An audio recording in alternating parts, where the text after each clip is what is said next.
हम लोग बात करते हैं आज वेन 3 से शुरू करते हैं दोस्तों, उसके बाद एकने और फिर इलेक्ट्रोहोम्योपैथ के प्रिंसिपल्स की बात करेंगे हम दोस्तों। सबसे पहले बात करते हैं वेनेरियो 3 की। दोस्तों वेनेरियो 3 जो होता है एक प्रकार से बहुत बढ़िया मेडिसिन, अगर आप कॉम्बिनेशन पर नजर डालें तो वेन 1 40%, C5 40% और A2 20% होता है। तो अगर आप उस A2 C5 और वेन 1 को अगर आपने सही पढ़ा है तो आपका दिमाग घूमना चाहिए कि यहाँ पर ये जो मेडिसिन यूज किया है ये मेल और फीमेल के यूरोजेनेटल ऑर्गन के लिए नंबर 1 रेमेडी होगी। यानी वहां पर किसी हमने वेन 2 पढ़ा तो वेन 2 में S2C17 वेन 1 पढ़ा हमने, यानी कि वहां पर यूरिनरी ट्रैक्ट के लेवल पर काम हुआ। लेकिन उसी का अब कैटेगरी में हम लेके आए वेन 3। वेन 3 में वेन 1 C5A2 को जब इस्तेमाल किया गया तो ये यूरोजेनाइटल सिस्टम, मेल और फीमेल के जो यूरोजेनाइटल सिस्टम होते हैं वहां पर हम लोगों को देखने को मिलता है दोस्तों। ग्लैंड्स के लेवल पर अगर कोई भी कॉम्प्लिकेशंस होती है, ग्लैंड्स पर ग्लैंडुलर स्ट्रक्चर पर कोई डिस्ट्रक्शन होता है, वहां पर वेन 3 का रोल देखने को आता है। ट्यूमर की बात करें, अगर किसी भी प्रकार का ट्यूमर हमारे सामने आता है, वो अगर ठीक नहीं हो रहा है तो वहां पर वेन 3 का प्रोटोकॉल यूज किया जाता है दोस्तों। वेन 3 और ग्रीन इलेक्ट्रिसिटी ऐसी मेडिसिन है जो ग्लैंडुलर लेवल पर कहीं पर कोई किसी प्रकार का ट्यूमर होता है तो उसको तुरंत वहां से डिस्ट्रॉय करके दोस्तों उसको वहां से समाप्त कर देता है। इसीलिए जब इसकी एक्शन के बारे में हम जानेंगे तो जितनी भी क्रॉनिक क्यूटेनियस और इरप्टिव डिसीजेस होती है दोस्तों, अगर हमारे पास कोई ऐसा पेशेंट आता है जो स्किन के लेवल पर, बॉडी के लेवल पर कहीं ना कहीं क्रॉनिक क्यूटेनियस यानी स्किन के नीचे क्यूटेनियस और इरप्टिव डिसीजेस से ग्रसित होता है दोस्तों, और वो जो ठीक नहीं होता है, वहां पर हम लोगों को वेन 3G का सपोर्ट जरूर देना है दोस्तों। आप चाहे वहां पर A2 S5 C3 when 1 वर1 YAPP का उपयोग कर ले इंटरनल, तो जब एक्सटर्नल की बात आएगी दोस्तों और साथ में वहां पर वेन 3G का जब सपोर्ट होगा तो डर्म के लेवल पर, वहां पर डर्मेटिक किसी भी प्रकार के इंफेक्शन के लिए दोस्तों वहां पर वेन 3 का रोल बहुत इफेक्टिव होता है दोस्तों।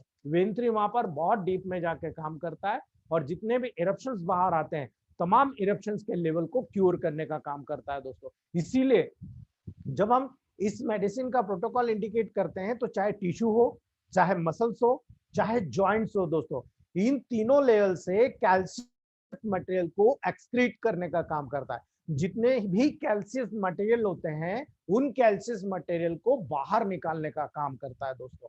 ये स्पेशल एफिनिटी यहाँ पर हमको देखने को मिलती है। इसीलिए जब इंडिकेशन की बात आती है तो छोटे छोटे इंडिकेशन इतने हो जाते हैं दोस्तों, अगर A2 C5 वेन 1 का लेवल की बात करोगे तो ये एक तरह से एंटी कैंसरस, एंटी टिश्यू के रेमेडी के रूप में हमारे सामने आएगी दोस्तों। यदि क्रॉनिक इंफ्लामेटरी डिसीजेस जितने भी हो बॉडी में, वो चाहे स्किन डिसीज के लेवल पर आए, चाहे किसी और भी डिसीज के लेवल पर आए, बशर्ते वो क्रॉनिक इंफ्लामेटरी डिसीज हो दोस्तों, चाहे वो वेरिकोसील के रूप में हमारे आए, वेरिकोसील भी क्यों ना आ जाए दोस्तों, वेन 3G को मत भूलिएगा आप।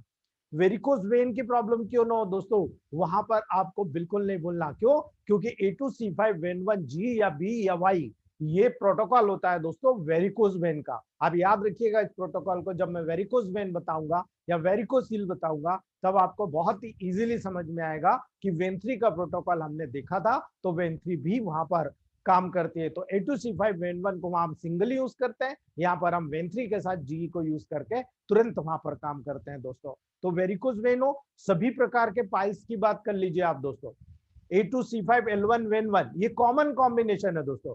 इसमें B ऐड कर दीजिए, ब्लीडिंग पाइल्स पे काम करेगा, इसमें G ऐड कर दीजिए, ब्लाइंड पाइल्स पे काम करेगा। तो इसीलिए वेन 3 को ऑल टाइप्स ऑफ पाइल्स के लिए बहुत बढ़िया मेडिसिन के रूप में माना जाता है दोस्तों। उर्चाइटिस की प्रॉब्लम हो, यानी टेस्टिस में स्वेलिंग हो, टेस्टिस में इन्फ्लामेशन हो गया दोस्तों, वहां पर भी वेन 3G का प्रोटोकॉल बहुत बढ़िया होता है दोस्तों। स्पर्मेटिक कॉर्ड में पेन हो रहा है, बहुत बार ऐसा होता है दोस्तों कि जेंट्स को स्पर्मेटिक कॉर्ड में बहुत सीवियर पेन होता है जो उसको टेस्टिकल रीजन तक फैल जाता है दोस्तों।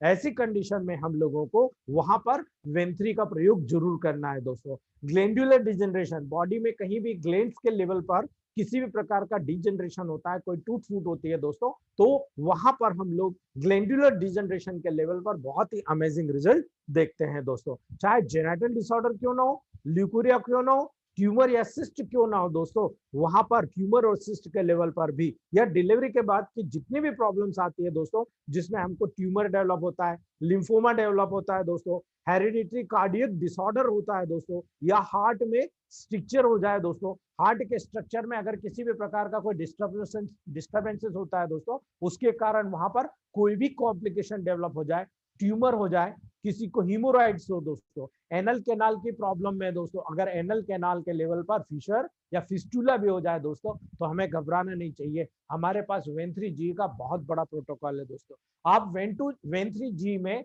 केवल वेन3G को आप D6 बनाइए और इसमें केवल P2 की 2 ड्रॉप आप ऐड कर लीजिए दोस्तों। ये बहुत बड़ा प्रोटोकॉल होता है। अगर ये फिस्टुला का लेवल है तो केवल P2 की 2 ड्रॉप ऐड कर लीजिए इसमें वेन3G में दोस्तों। लेकिन अगर फिशर, एनल फिशर है दोस्तों, मैक्सिमम केसेस में मैंने वेन3G को D5 में लिया और उसमें P2 और वर्वन की 5 ड्रॉप ऐड किया दोस्तों। एनल फिशर का लेवल भी मैंने करेक्ट कर लिया इससे, केवल सिंगल प्रोटोकॉल से हमने कवर किया है दोस्तों। इसका अगर इफेक्ट देखें तो mainly spinal nerve, sympathetic nerve, genital organs पर दोस्तों, लीवर के रीजन पर दोस्तों, क्योंकि C5 मिला हुआ है इसलिए लीवर के रीजन पर भी काम की बात आती है तो सेल आता है दोस्तों। सेल और टिश्यू के लेवल के साथ साथ दोस्तों शरीर की जितनी भी छोटी बड़ी ग्लैंड्स होती है दोस्तों, उन ग्लैंड्स की सेल पर और उनको जो प्रोटेक्ट करने वाले फाइबर्स होते हैं दोस्तों, उन सेल्स पर और उन फाइबर पर भी इसका रिजल्ट हमको देखने को मिलता है दोस्तों। इसलिए डर्मिक लेवल पर, मतलब डर्मो केयर के लेवल पर दोस्तों वेन3G का प्रयोग बहुत ही डीपली किया जाता है दोस्तों। नेगेटिव थर्ड डाइल्यूशन के लेवल पर किया जाता है और बहुत ही बढ़िया रिजल्ट देखने को मिलता है।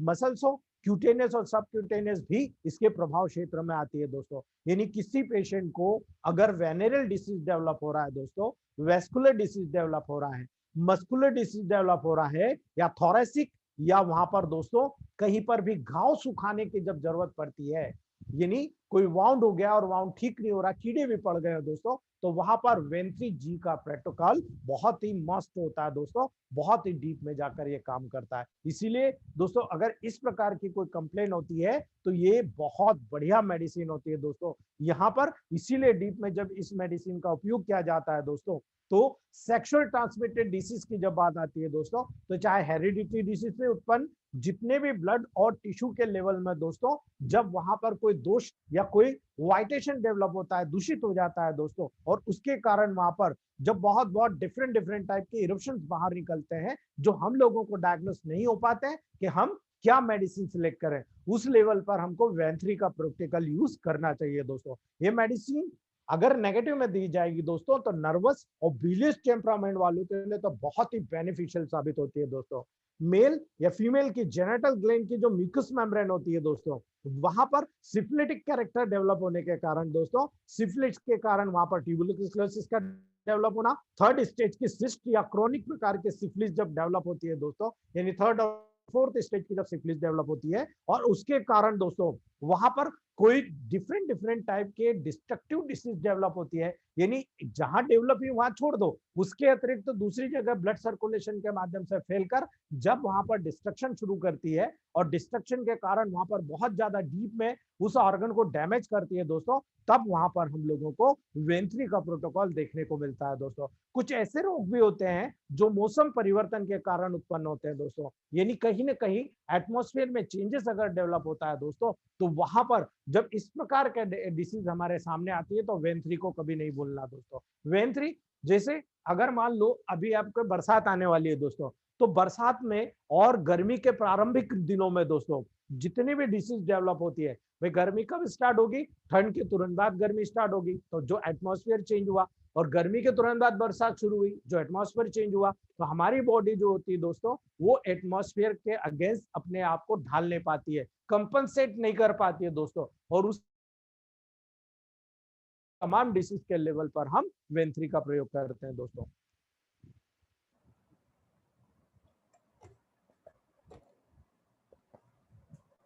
अगर हम ये कहें जैसे सर्दी लगकर पानी में भीग गए दोस्तों और गर्मी के तत्काल बाद एकाएक चलने फिर,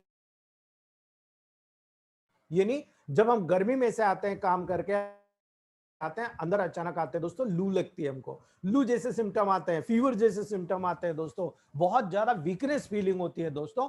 ऐसी कंडीशन में अगर आपके पास एमएमपी ग्लोबुल्स बनी हो ना दोस्तों, अमेजिंग रिजल्ट आपको देखने को मिलेगा दोस्तों। यानी फ्रीक्वेंटली आप जब उसको सेकेंड डायल्यूशन की एमएमपी पिल्स लेते हैं दोस्तों, और फ्रीक्वेंटली या फिर सेकेंड डायल्यूशन बनाओ, डायरेक्टली आप सेकेंड डायल्यूशन कर लीजिए, फ्रीक्वेंटली लीजिए, 5 ड्रॉप या 10 ड्रॉप अकॉर्डिंग टू आपका एटमोस्फियर या आपकी एज फैक्टर के हिसाब से लीजिए, बहुत बढ़िया रिजल्ट आपको देखने को मिलेगा दोस्तों।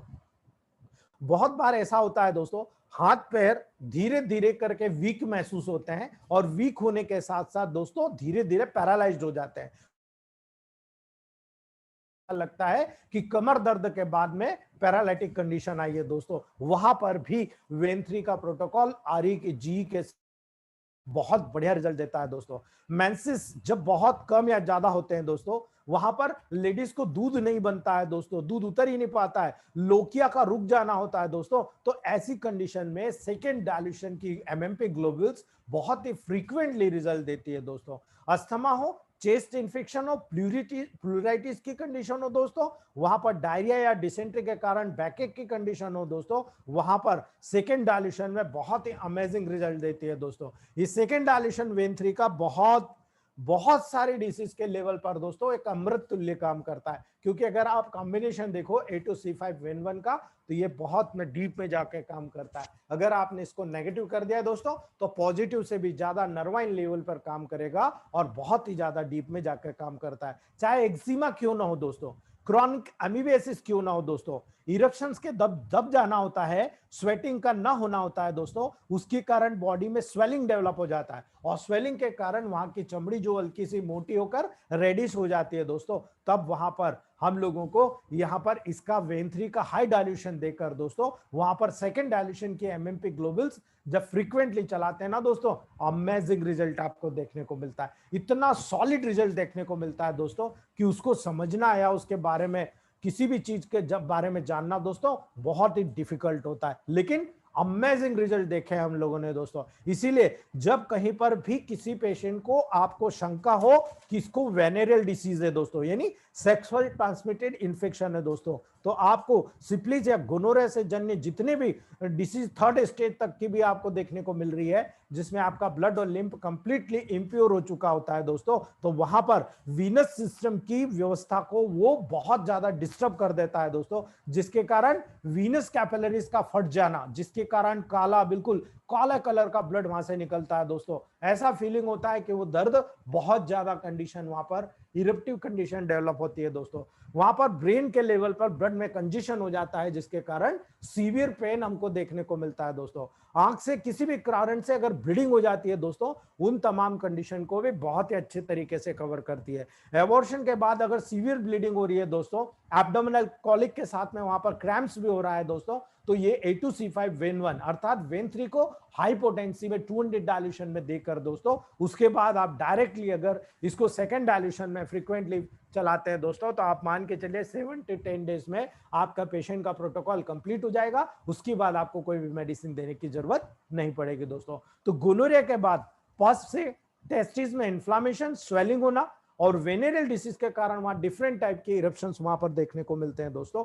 उन तमाम प्रोटोकॉल का लेवल हम वेन3 के लेवल पर करते हैं दोस्तों, और वेन3 क्विकली उसको कवर करता है।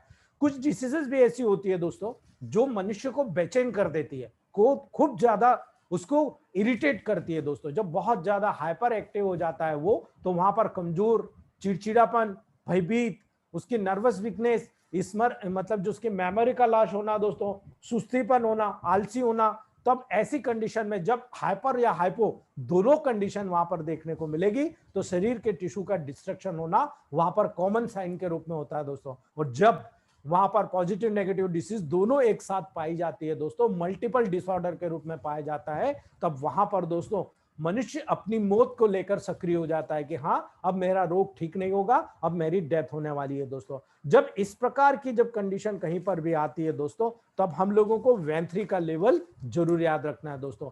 चाहे वहां पर कोई भी डिस्ट्रक्शन ऐसा हो जिसमें यूट्रस का मान लो कैंसर हो गया हो, सेक्सुअल वीकनेस हो गई हो, सर्विसाइटिस हो गई हो, ओवेरियन पेन हो गया हो, दोस्तों हमको टेंशन लेने की जरूरत नहीं। हाई डायल्यूशन देकर उसको जनरल कंडीशन से लोकल कंडीशन में लाइए और उसके बाद आप वहां पर सेकंड डायल्यूशन का प्रैक्टिकल यूज कीजिए दोस्तों, आपको बहुत बढ़िया रिजल्ट देखने को मिलेगा। मेंसेस से पहले या उसके बाद में या बीच बीच में दोस्तों वहां पर बहुत ज्यादा ब्लडी ल्यूकोरिया होता है दोस्तों, कभी कभी हम लोग समझ नहीं पाते हैं कि ये किस कारण से, तो हमको वहां पर टेंशन लेने की जरूरत नहीं है दोस्तों। S2A2RE D6 साथ में C2Ven3GE D6 में जब हम देते हैं, ये बहुत बड़ा प्रोटोकॉल होता है दोस्तों। 24 घंटे के अंदर ल्यूकोरिया के कैरेक्टर में चेंज आना शुरू हो जाता है और जब ये कैरेक्टर वहां पर धीरे धीरे करके रीजनरेट होता है दोस्तों, तो हम लोगों को पता लगता है कि हम लोग कितने डीप में काम कर रहे हैं। यदि पेनिस की वीकनेस हो जाए, सेक्स की प्रबल इच्छा परंतु विचार आते ही वीर्य निकल जाता है दोस्तों, यानी वहां पर मानसिक घृणा हो जाती है अपने आप से दोस्तों, जिसके कारण नर्वाइन वीकनेस होता है, अर्थात हमारी बॉडी में नेगेटिव फैक्टर आ जाता है। जितना नेगेटिव फैक्टर आएगा दोस्तों उसके कारण वहां पर दोस्तों उसको ये प्रॉब्लम डेवलप होती है। या फिर किसी लेडीज को देखें हाफ एबॉर्शन हो जाए दोस्तों, यानी कि आधा एबॉर्शन हो गया उसके बाद ब्लीडिंग कंटिन्यू हो रही है दोस्तों, पेन हो रहा है, सर्विक्स में का एनलार्जमेंट हो गया दोस्तों, हाई डायल्यूशन के बाद सेकंड डायल्यूशन, यानी जनरल स्टेट से लोकल स्टेट में लाइए, उसके बाद आप सेकंड डायल्यूशन दीजिए दोस्तों।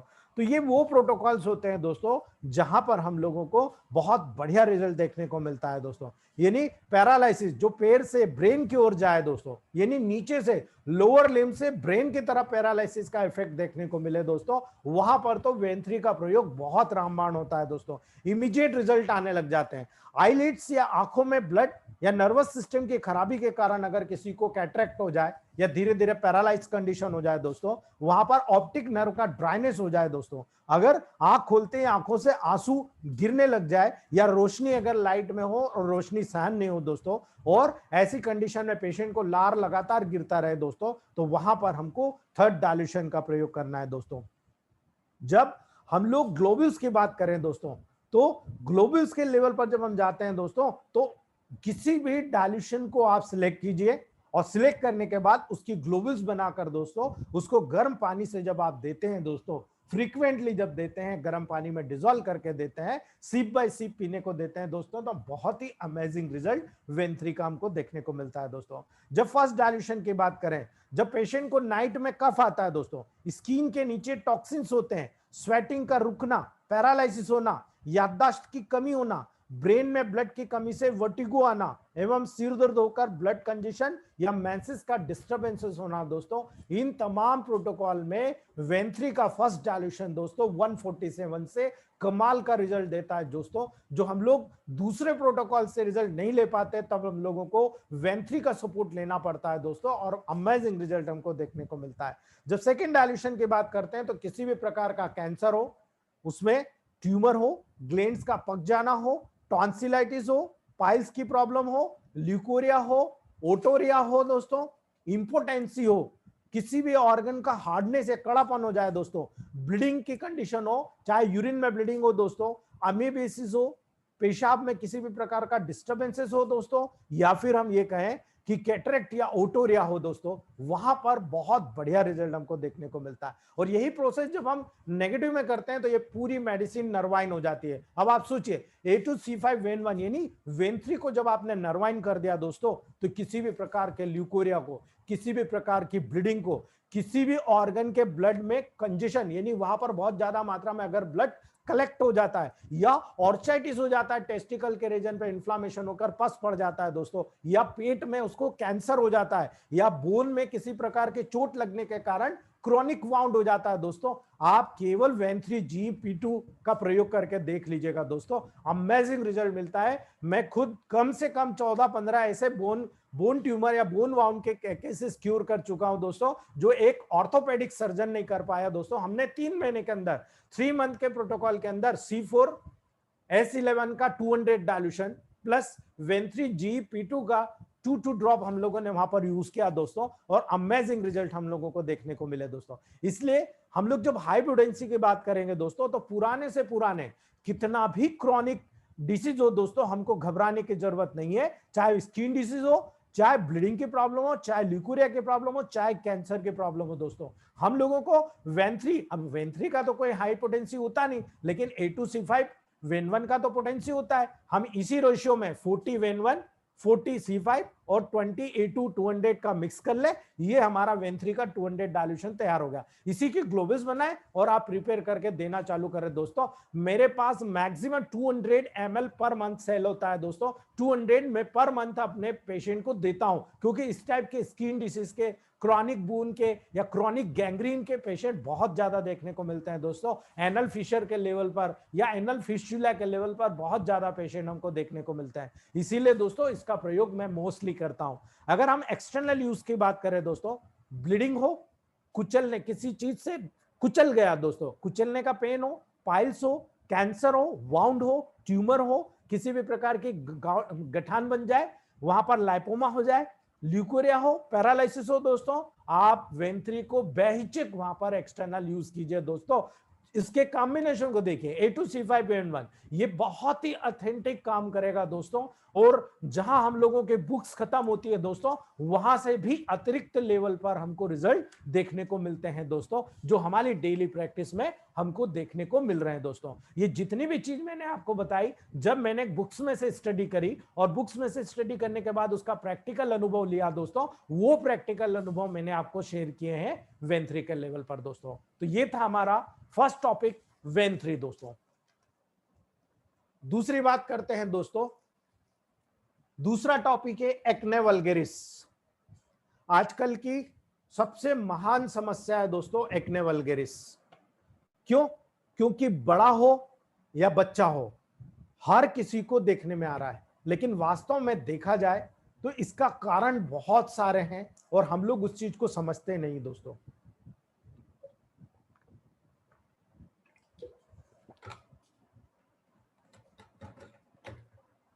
जब हम एक्ने या एक्ने की बात करते हैं दोस्तों, तो कई प्रकार का होता है। हम लोग फालतू की चीजों में नहीं जाते हैं। एक्ने रोसेटा होता है, एक्ने वल्गेरिस होता है दोस्तों, बहुत सारे कॉम्प्लिकेशन के रूप में आते हैं। तो एक्ने वल्गेरिस एक स्किन की प्रॉब्लम है दोस्तों, और ये तब शुरू होती है जब हमारी बॉडी में सेकेंडरी सेक्सुअल कैरेक्टर डेवलप होता है, या ये कहें कि सेकेंडरी सेक्सुअल कैरेक्टर डेवलप होने के साथ साथ जब इंटेस्टाइनल लेवल पर कॉन्स्टिपेशन डेवलप होता है दोस्तों, उसका कहीं ना कहीं डेवलपमेंटल डिफेक्ट होता है। तीसरा सबसे कॉमन कारण होता है दोस्तों हार्मोनल इम्बैलेंस। क्योंकि सेकेंडरी सेक्सुअल कैरेक्टर कब होगा? जब हमारी बॉडी में हार्मोन्स का चेंजेस डेवलप होता है दोस्तों। इसीलिए जब ये प्रॉब्लम शुरू होगी तब ऑयल और डेड स्किन सेल्स पोर्स में फंस जाती है दोस्तों। जब हमारे जो छोटे छोटे पसीने के पोर्स होते हैं दोस्तों, वहां पर डेड स्किन सेल्स और ऑयल्स आपस में मिलकर जब हम लोग खूब रगड़ते हैं, खूब सारे पाउडर लगाते हैं, खूब सारी क्रीम्स लगाते हैं दोस्तों, उस कंडीशन में वहां पर वो छेद इन डेड स्किन के जो डेड सेल होती है और ऑयल्स के फंसने के कारण दोस्तों वहां पर वो पूर्ण रूप से ब्लॉक हो जाते हैं। और कुछ लोग इसे ब्लैक हेड्स, कुछ लोग इसे ब्लैमिशेस, कुछ लोग इसे व्हाइट हेड्स या पिंपल्स या जीट्स के नाम से भी जानते हैं दोस्तों। जब पेशेंट को कुछ रेड स्पॉट्स, ये पिंपल्स होते हैं दोस्तों, तो उसे हम माइल्ड फॉर्म की एक्ने कहते हैं। अगर छोटे छोटे पिंपल्स डेवलप होना शुरू होते हैं दोस्तों, उसे हम माइल्ड फॉर्म्स का इन्फेक्शन कहते हैं दोस्तों। जब सीवियर एक्ने डेवलप होती है दोस्तों, तो सीवियर एक्ने कब होगी?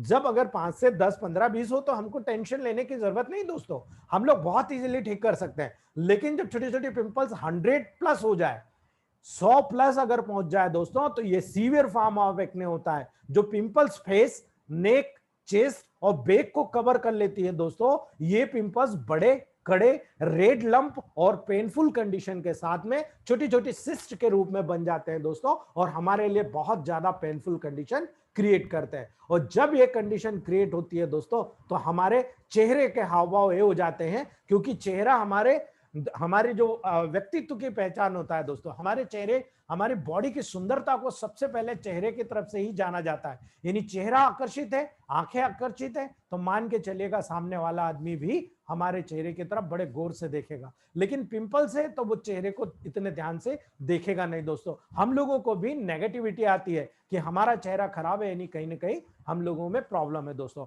तो जब एक्ने जवान लोगों में या टीनेजर्स में दोस्तों काफी कॉमन होती है, और सामान्यतः टीनेज निकल जाने के बाद धीरे धीरे वहां पर जब हार्मोन लेवल बैलेंस होता है दोस्तों, तो वहां पर बहुत ही अच्छी तरीके से ये ठीक हो जाती है। कुछ महिलाओं को ये टीनेज में ना होकर एडल्ट स्टेज में आजकल निकलते हैं दोस्तों, प्राय उनकी मैस्ट्रुएशन के ठीक पहले। बहुत सारे मेंसेस में ये देखा जाता है महिलाओं को कि मेंसेस के ठीक पहले पिंपल्स बढ़ जाती है और मेंसेस कंप्लीट होने के बाद ऑटोमेटिक घट जाती है दोस्तों। तो ये हार्मोनल इंबैलेंस का साइन होता है दोस्तों। आप लोग कोई भी नहीं चाहेगा कि चेहरे पर एक्ने हो, या एक्ने हो जाने पर दोस्तों बेड फील होता है, अच्छा फील नहीं होता है दोस्तों। कुछ लोगों को सीवियर एक्ने होती है लेकिन वो इसके द्वारा परेशान नहीं होते हैं दोस्तों, और कुछ लोग लगातार शर्मिंदा होते रहते हैं, परेशान होते हैं, हालांकि उन्हें केवल कुछ पिंपल्स होते हैं। अच्छी बात यह है कि दोस्तों इलेक्ट्रोमेपैथ में बहुत से अच्छे ट्रीटमेंट है दोस्तों, 3 से 4 प्रकार है जिससे हम एक्ने को कंट्रोल में रख सकते हैं और तुरंत उसको क्लियर भी कर सकते हैं दोस्तों। इसीलिए जब हम कॉजेस के लेवल पर आएंगे तो एक्ने के लेवल पर जब हम आते हैं दोस्तों, इसका प्रारंभ तब होता है जब ऑयल्स और डेड स्किन सेल्स पोर्स को वहां पर ब्लॉक कर देते हैं दोस्तों। यदि जर्म्स इस पोर में प्रवेश कर जाते हैं दोस्तों, कोई भी बैक्टीरियल इन्फेक्शन अगर इसमें हो गई, जिसके परिणाम स्वरूप स्वेलिंग, रेडनेस और पस बनने लगता है दोस्तों, और ज्यादातर लोगों को टीनेज में ही एक्ने निकलने लग जाती है दोस्तों। इसलिए क्योंकि प्यूबर्टी स्टार्ट होने के बाद दोस्तों स्किन काफी ज्यादा मात्रा में ऑयली हो जाती है। क्यों ऑयली हो जाती है? क्योंकि सेकेंडरी सेक्सुअल कैरेक्टर बढ़ता है दोस्तों, अर्थात वहां पर टेस्टोस्टेरोन लेवल का वहां पर प्रोडक्शन बढ़ जाता है दोस्तों। इसके कारण दोस्तों वहां पर हार्मोन चेंजेस होते हैं जिससे सीबीसी ग्लैंड का सिक्रेशन बढ़ जाता है और जिससे सीबम सिक्रेट होता है दोस्तों, जो वहां पर सिर पे से नीचे की तरफ आने लगता है दोस्तों। और ये सीबीसी ग्लैंड का जब सिक्रेशन चिपचिपा होता है दोस्तों, ऑयली होता है, इसी दौरान इन व्यक्तियों के ऑयल बेस्ड स्किन प्रोडक्ट्स या कॉस्मेटिक का जब बहुत ज्यादा उपयोग करना शुरू करते हैं दोस्तों, जिससे एक्ने की कंडीशन और ज्यादा बिगड़ जाती है दोस्तों। यहां पर हमारा सबसे पहला दायित्व होना चाहिए दोस्तों, हमें ऐसी मेडिसिन का उपयोग करना है जिसे एलोवेरा में बनी हो। जितना भी फेस क्रीम हो दोस्तों वो एलोवेरा बेस होना चाहिए, क्रीम बेस नहीं होना चाहिए दोस्तों। उससे क्या होगा कि हमारे जो पोर्स होते हैं, एलोवेरा क्या करती है, स्किन को ग्लो मेंटेन करती है दोस्तों, स्किन के लेवल पर काम करती है, हमारी मेडिसिन के साथ में सपोर्टिंग काम करेगी दोस्तों, हीलिंग का काम करेगी, तुरंत वहां पर एक्ने को हील करने का काम करेगी दोस्तों। इसीलिए जब वहां पर हम किसी भी प्रकार के प्लॉग्स मतलब स्किन का जो प्रोडक्ट करते हैं दोस्तों, तो वो हमारे जो पोर्स होते हैं पसीने के दोस्तों, उन पोर्स को क्लॉग या ब्लॉक कर देते हैं दोस्तों। और ऐसे प्रोडक्ट के लेवल पर नॉन कॉमेंडोजेनिक लिखा रहता है, लेकिन हम उसको देखते नहीं है, समझते नहीं है दोस्तों। जब हम इस प्रोडक्ट को देखेंगे ना दोस्तों, बहुत छोटे छोटे अक्षर में लिखा रहता है नॉन कॉमेडोजेनिक, यानी कि आप इसको पिंपल्स वाले एरिया में प्रयोग न करिए या पिंपल्स होने के दौरान प्रयोग न करिए, लेकिन हम फिर भी उसको धड़ल्ले से उपयोग करते हैं दोस्तों। इसीलिए एक्ने पीढ़ी दर पीढ़ी भी रन करता है, यानी माँ बाप को हुआ तो डेफिनेटली बच्चों को भी रन करेगा दोस्तों। यदि आपके पेरेंट में से किसी एक को हो गया एक्ने, तो आप मान के चलिए आपको भी एक्ने होने के चांसेस पूरे पूरे हैं दोस्तों। इसीलिए जब सिम्टम्स की बात आएगी दोस्तों, तो कंडीशन की सीवियरिटी के ऊपर डिपेंड करेगा कि एक्ने के साइन और सिम्टम्स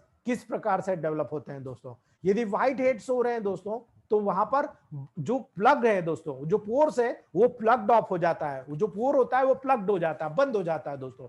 ब्लैक हेड्स हो गया दोस्तों, तो ओपन प्लग पोर्स होता है दोस्तों, उसमें जो ऑयल निकलेगा वो जैसे ही हवा के संपर्क में आता है दोस्तों, तो एकदम ब्राउन कलर का हो जाता है दोस्तों। और ब्राउन कलर का वो बिल्कुल ब्लैक हेड्स के रूप में हमको दिखाई देता है। और जैसे जैसे छोटे छोटे रेड टेंडर लम्प्स वहां पर होते हैं, जिन्हें हम पैप्यूल्स कहते हैं दोस्तों, और ये पैप्यूल्स जो होते हैं पिंपल्स के रूप में वहां पर सामने आते हैं। और जब पिंपल्स के रूप में सामने आते हैं, वहां पर जर्म्स वहां प्रवेश कर जाएगा, तो पस्ट्यूल के रूप में, यानी पस युक्त पस्ट्यूल के रूप में वो बाहर आते हैं, जिनके अंदर टिप्स पर पस भरा रहता है दोस्तों। और हमारी लड़कियां जितनी होती है बड़ी शानदार काम करती है, वो अपने बड़े बड़े नाखूनों के माध्यम से लगातार उसको फोड़ती रहती है दोस्तों, और उसको दबा दबा के उसमें से कील निकालती रहती है। इसके कारण जो पोर्स होते हैं वो परमानेंट हो जाते हैं दोस्तों, और गड्ढों के रूप में चेहरे पर आसानी से हमको देखे जा सकते हैं दोस्तों। वो बड़े कड़े पेनफुल लम्प्स स्किन की सरफेस के नीचे पाए जाते हैं दोस्तों, जिन्हें हम नोड्यूल्स कहते हैं।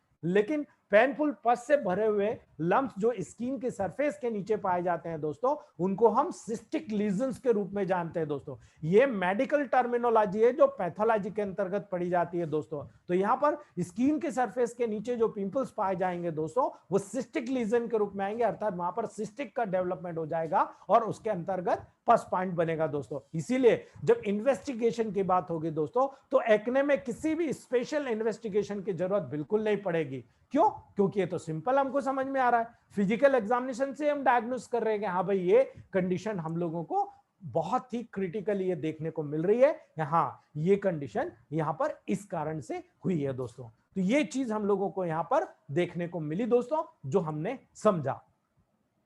अगर इलेक्ट्रोमेपैथ ट्रीटमेंट की बात करें दोस्तों, तो जनरली बहुत सारे ट्रीटमेंट होते हैं दोस्तों। टिपिकली हम लोगों को बहुत सारे कैरेक्टर देखने को मिलते हैं, जिसके अकॉर्डिंग हम लोग यहाँ पर ट्रीटमेंट को देते हैं दोस्तों। अगर हम मेन ट्रीटमेंट की बात करें दोस्तों, तो यहाँ पर S5Y और C5G इसका मेन ट्रीटमेंट होता है दोस्तों। स्क्रोफ्लोसो5 उसका सपोर्ट Y से करिए, C5 उसका सपोर्ट G से करिए दोस्तों। S5Y और C5G दोस्तों, ये ग्लैंड्स पे काम करने वाली मेडिसिन होती है दोस्तों, क्योंकि यहां पर ग्लैंड का सिक्रेशन ही प्रभाव पैदा कर रहा है दोस्तों। तो यहां पर S5Y को C5G के साथ D5 में अल्टरनेट करके दीजिएगा दोस्तों। मैक्सिमम केसेस आपके केवल इसी प्रोटोकॉल के लेवल पर कवर हो जाते हैं दोस्तों। दूसरी बात, जब हम यहां पर लोकल अप्लाई करते हैं दोस्तों, तो वहां पर A2, C5, APP और ग्रीन इलेक्ट्रिसिटी का प्रोटोकॉल होता है दोस्तों। जब हमको केवल पिंपल्स कलेक्ट करना है दोस्तों, तो वहां पर A2, APP, C5, G का प्रोटोकॉल करना है दोस्तों।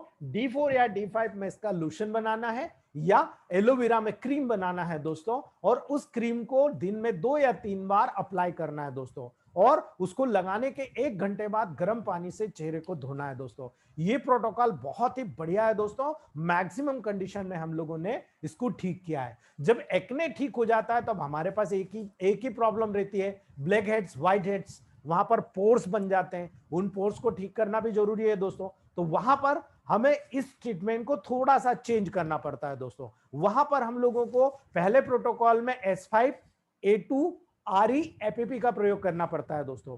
S5, A2, APP, RE का प्रयोग करना पड़ता है दोस्तों D5 में।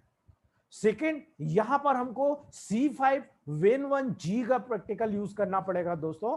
C5-Ven1G यहां पर बहुत बढ़िया काम। जब क्रॉनिक केस आता है तो C5-Ven1G को हटाकर दोस्तों आप Ven3G का प्रयोग भी यहां पर कर सकते हो D5 में, और बहुत बेहतरीन रिजल्ट आपको वहां पर देखने को मिलेगा दोस्तों। इसीलिए वहां पर अकॉर्डिंग टू कंडीशन हम लोग C5-Ven1G या फिर Ven3G का प्रयोग हम लोग करते हैं दोस्तों। बहुत बढ़िया रिजल्ट हमको D5 में देखने को मिलता है। ऐसी कंडीशन में जब वहां पर हम दागों को मिटा रहे हैं दोस्तों, दाग को हटाना है, तो वहां पर लोकल एप्लीकेशन जब एलोवेरा में बनाएंगे दोस्तों, तो वहां पर A2, S5, C5, green electricity, APP का प्रयोग D4 में करना है दोस्तों, या D5 में। अगर डीप में पहुंचाना है तो D5 में भी प्रयोग कर सकते हैं। अगर सुपरफिशियल हमको लग रहा है ज्यादा डीप में नहीं है, आप D4 में दीजिए। लेकिन हमको लग रहा है कि नहीं बहुत बड़े बड़े छेद हैं, वो बहुत ज्यादा डीप में मेडिसिन भेजने की जरूरत है, तो आप सीधा D5 में लोशन बनाइए या एलोवेरा क्रीम बनाइए दोस्तों। बहुत ही अमेजिंग रिजल्ट हम लोगों को देखने को मिलता है दोस्तों। ठीक है, आगे बढ़ते हैं दोस्तों। बहुत बार हमने देखा है कि दोनों कंडीशन होती है, यानी पिंपल्स पस्ट्यूल के साथ भी आ रहे हैं और साथ में बहुत ज्यादा बढ़ भी रहे हैं, यानी लगातार निकलते जा रहे हैं, तो हमारा ट्रीटमेंट थोड़ा सा चेंज हो जाता है दोस्तों। हम लोगों को यहां पर L2Y, लिम्फेटिको 2Y, alternate C11G, D5 का प्रयोग करना है दोस्तों।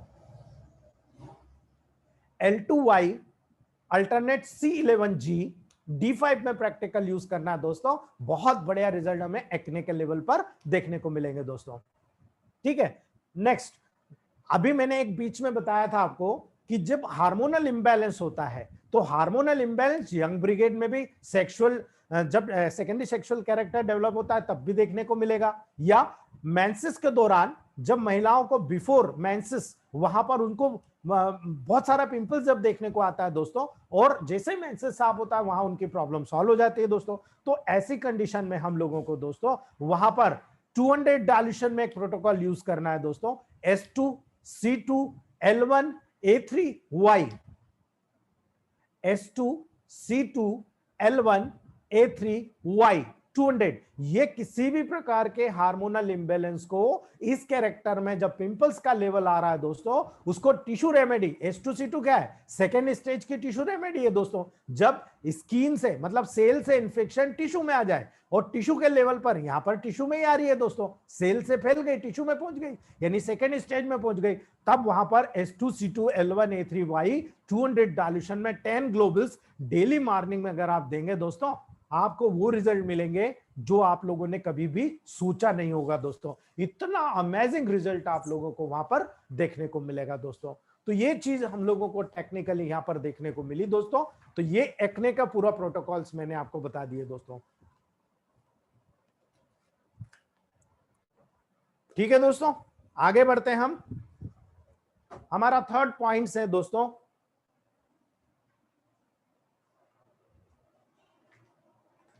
थर्ड पॉइंट है हमारा मेकिंग इलेक्ट्रोहोम्योपैथिक ग्लोब्यूल्स।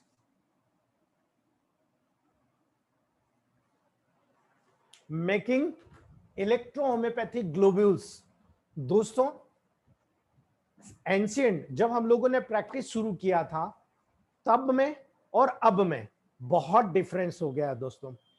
उस समय हम लोग मैटी फार्माकोपिया के अंतर्गत मेडिसिन का प्रयोग करा करते थे दोस्तों। स्टार्टिंग से हम लोगों ने एमएमपी ग्लोबल्स, हम लोग डायरेक्ट ग्लोबल्स बना के प्रैक्टिस करते थे दोस्तों। पूर्व समय में हम लोगों को एमएमपी ग्लोबल्स का फार्मूला नहीं मिला था दोस्तों।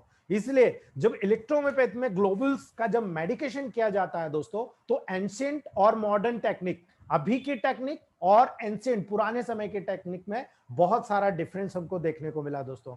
जब लिक्विड मेडिसिन, बहुत सारे लोग क्या हमारे ग्रुप में ऐसे हैं जो डिस्टिल वाटर से ग्लोबल्स बनाने के प्रैक्टिस करते हैं दोस्तों। डिस्टिल वाटर से जब भी ग्लोबल्स बनाओगे वो डिसॉल्व हो जाएगा, और डिसॉल्व हो जाएगा तो वो ग्लोबल्स कैसे बनेगा दोस्तों। इसलिए जब भी ग्लोबल्स को प्रिपेयर करना है, आपकी मेडिसिन आरएस बेस होना चाहिए दोस्तों। तो लिक्विड मेडिसिन जो आरएस में बनी होती है दोस्तों, उसका यहां पर उपयोग किया जाता है।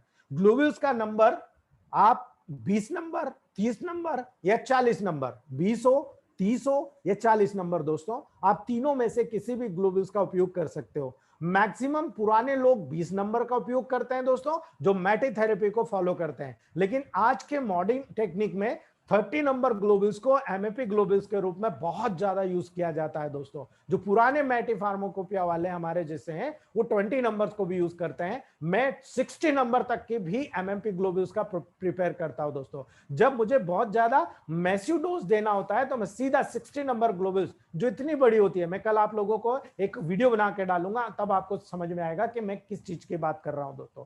तो वहां पर हम लोग जब 20, 30 या 40 नंबर अकॉर्डिंग टू आपके पास जो अवेलेबिलिटी है उसके आधार पर आप ग्लोबल्स बना सकते हो दोस्तों। तो पुराने समय में क्या यूज होता था और आज के समय में हमको क्या यूज करना है दोस्तों, मैं दोनों चीज आपको बताने वाला हूं दोस्तों। सबसे पहले पुराने समय में दोस्तों वहां पर डिस्केट्स का उपयोग भी होता था, ग्लोबल्स का भी उपयोग होता था। आप दोनों टेक्निक का यहां पर उपयोग कर सकते हो दोस्तों।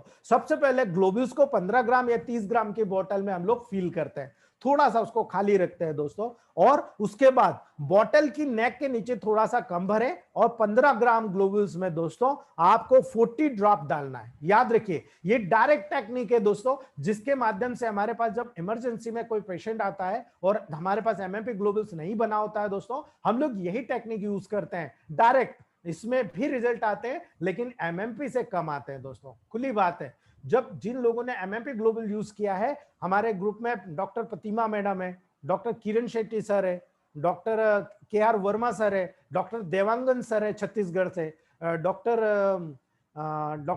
BL बिरला सर है, डॉक्टर दशोंदी सर है पंजाब से, डॉक्टर जिगराज जी है, डॉक्टर आपके चरणजीत सर है, ये लोगों ने प्रैक्टिकल यूज किया है दोस्तों एमएमपी ग्लोब्यूल्स का, और उन्होंने प्रूफ किया है कि एमएमपी ग्लोब्यूल्स ज्यादा बेनिफिट देती है डायरेक्ट के। लेकिन मजबूरी है दोस्तों, जब पेशेंट को according to condition medicine set करना हो तो वहां पर हमारे पास वो फार्मूला कभी भी वहां पर एमएमपी के रूप में अवेलेबल नहीं होता है दोस्तों। तो हम जब डायरेक्ट टेक्निक का प्रयोग करते हैं तो 15 ग्राम ग्लोब्यूल्स में 40 ड्रॉप, आप जो भी मेडिसिन लेना, आपने एक फार्मूला बना लिया दोस्तों, या मान लीजिए आपको अलग अलग मेडिसिन बनाना है, आप एक अलग डब्बी में सबसे पहले 40 ड्रॉप आप डाल लीजिए दोस्तों। वो कैसे डालोगे, मान लो आपको एक फार्मूला बनाना है दोस्तों,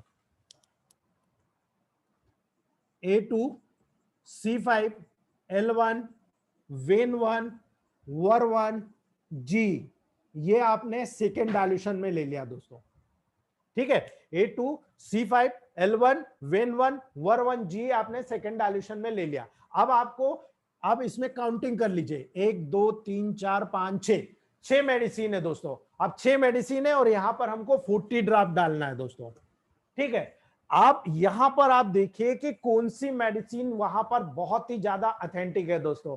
तो आप यहां देखेंगे A2C5 और G, ये तीन मेडिसिन बहुत ज्यादा पावरफुल हमको देना पड़ेगा जब घाव सूखेगा, क्योंकि ये कैंसर का फार्मूला है दोस्तों। इसीलिए हम जब यहां पर मेन मेडिसिन यूज करेंगे दोस्तों, अगर हम यहां 40 में भाग देंगे दोस्तों तो 8 8 चौक 32, मतलब अगर हम यहां पर मेडिसिन का उपयोग करें 7 7 7, तो दोस्तों ये 21 ड्रॉप यहां पर हम लोगों को देखने को मिली दोस्तों। अब हमारे पास 3 और बची है दोस्तों, ठीक है, 3 और मेडिसिन बची है। तो यहां पर दोस्तों हम केवल 2 मेडिसिन को ऊपर कर देते हैं, A2 को 8 ड्रॉप, G को 8 ड्रॉप, ये हो गया 8 दून 16 और 7 23। अब बचता है L1, L1 को C5 से लेवल में ले लेते हैं दोस्तों।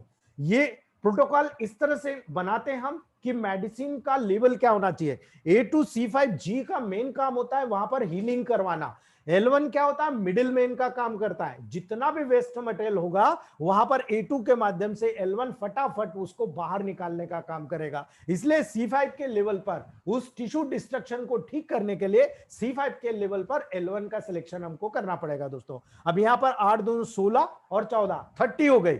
वेन1 और वर1 चूंकि इनकी क्वांटिटी कम लगती है, ये एंटी स्पाज्मोडिक और यहां पर दोस्तों किसी भी प्रकार में हाइड्रेटेड गुण लाती है, वहां से लिक्विड मटेरियल को बाहर निकालने का, गंदगी को बाहर निकालने का काम करती है दोस्तों। इस प्रकार से हम लोगों ने प्रोटोकॉल सिलेक्ट कर लिया। इतनी इतनी ड्रॉप हमने एक 15 ग्राम 30 ग्राम पे 15 ग्राम पे हमको 40 ड्रॉप डालना है, तो 15 ग्राम में हम लोगों ने ये 40 ड्रॉप डाल लिया। ऊपर से हम ग्लोबल्स डाल देते हैं, बंद करते हैं, ऊपर नीचे करते हैं, हल्का सा उसको रोटेट कर लेते हैं। इस प्रकार से हमारा यहाँ पर ये ग्लोबल्स तैयार हो जाता है दोस्तों। लेकिन पुराने लोग जो करते थे दोस्तों, वो इस प्रकार से 15 ग्राम में 40 ड्रॉप डालकर उसको अच्छे से हिला लेते थे, और हिला लेने के बाद में दोस्तों उसको एक प्लेन पेपर पर दोस्तों उसको डाल लेते थे। और प्लेन पेपर पर डालने के बाद जितना भी एक्स्ट्रा आरएस में बना हुआ पार्ट होता था दोस्तों, वो पेपर के द्वारा एब्जॉर्ब कर लिया जाता था, और बाकी का जो मेडिसिन है दोस्तों ग्लोबुल्स का, वो एज इट इज जब ड्राई हो जाता था उसको ग्लोबुल्स को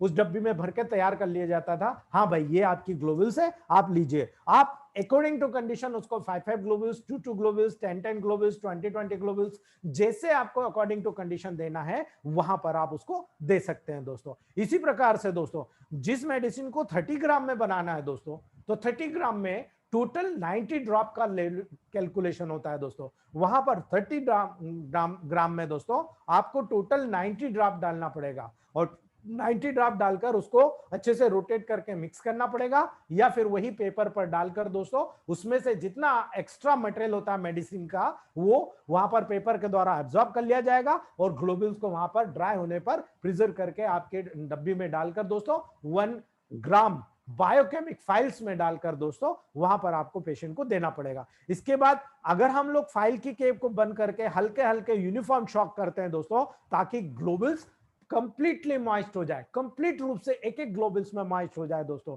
इसके बाद भी यदि कुछ फ्लूइड बचा रहता है दोस्तों, उसको कैप रिड्यूस करके हम लोग डायरेक्ट भी बहुत बार नीचे गिरा देते हैं दोस्तों, उसको हटा देते हैं दोस्तों। लेकिन अगर हम लोग डिस्केट्स में बनाते हैं दोस्तों, तो डिस्केट्स में एब्जॉर्प्शन पावर कम होता है दोस्तों, लेकिन फिर भी वहां पर मेडिसिन उसके द्वारा शक कर ली जाती है, लेकिन उसमें शक करने में काफी समय लगता है दोस्तों। और एट ए टाइम वहां पर दोस्तों किसी भी साइज के नंबर के ग्लोबुल्स और डिस्केट को हम इसी फार्मूले से यूज करते हैं दोस्तों। और अगर हम लोग इसी फार्मूले से यूज करते हैं तो अकॉर्डिंग टू कंडीशन दोस्तों, पेशेंट की एज के अनुसार हम लोग वहां पर डोसोलॉजी को सेट करते हैं दोस्तों, और पॉजिटिव में मेडिसिन देते हैं। अब दिक्कत क्या आती है, कई लोग पूछते हैं सर D3 में बनाया D4 में। दोस्तों मैं D3 में भी बनाता हूं, D4 में भी बनाता हूं। जब मुझे पॉजिटिव मैसिव डोज देने की जरूरत पड़ती है, मैं डायरेक्टली D3 में दे देता हूं, मुझे D4 में देने की जरूरत नहीं। जब मुझे लगता है कि नहीं, कुछ मात्रा में न्यूट्रिशन की जरूरत है और कुछ मात्रा में थोड़ा सा मेडिसिन को सब एक्यूट कंडीशन में डीप में जाने की जरूरत है, तब मैं वहां पर D4 का प्रयोग करता हूं दोस्तों। और जब बहुत ज्यादा डीप में जाने की जरूरत है, तब मैं D5 का यूज करता हूं। और जब फीवर की बात करें दोस्तों, तो एंटी फीवर जो मैंने आप लोगों को बताया है दोस्तों, एंटी वायरल फीवर बना लीजिए, या सिंपल S10 A3 वर्वन F1Y को 10th डायल्यूशन में आप ग्लोबुल्स या डिस्केट में प्रिजर्व कर लीजिए दोस्तों। और जब आप किसी पेशेंट को देंगे ना, आप देखिएगा 24 घंटे के अंदर फीवर उतरना शुरू हो जाएगा। ये तो एक प्रूविंग है दोस्तों। जब ऐसे ही आप हर चीज को, हर मेडिसिन को जब जहां पर जिस डायल्यूशन में आपको देना है, आप चाहें तो लिक्विड में दे दीजिए। अगर पेशेंट बोलता है साहब मैं लिक्विड नहीं ले पाऊंगा, मुझे वॉमिटिंग होता है, कोई दिक्कत नहीं, आप उसको ग्लोबुल्स में प्रिजर्व करके दे दीजिए दोस्तों। मान लो D6 में देना है, D6 को ग्लोबुल में प्रिजर्व कर लीजिए, दे दीजिए। अगर आपको लिक्विड में देना है, डिस्टिल वाटर बेस देना, कोई दिक्कत नहीं। डायरेक्ट पॉजिटिव देना है, नेगेटिव देना, आपके ऊपर डिपेंड करता है। आप अकॉर्डिंग टू कंडीशन सेट करके उसको डोसोलॉजी सेट कर सकते हो दोस्तों।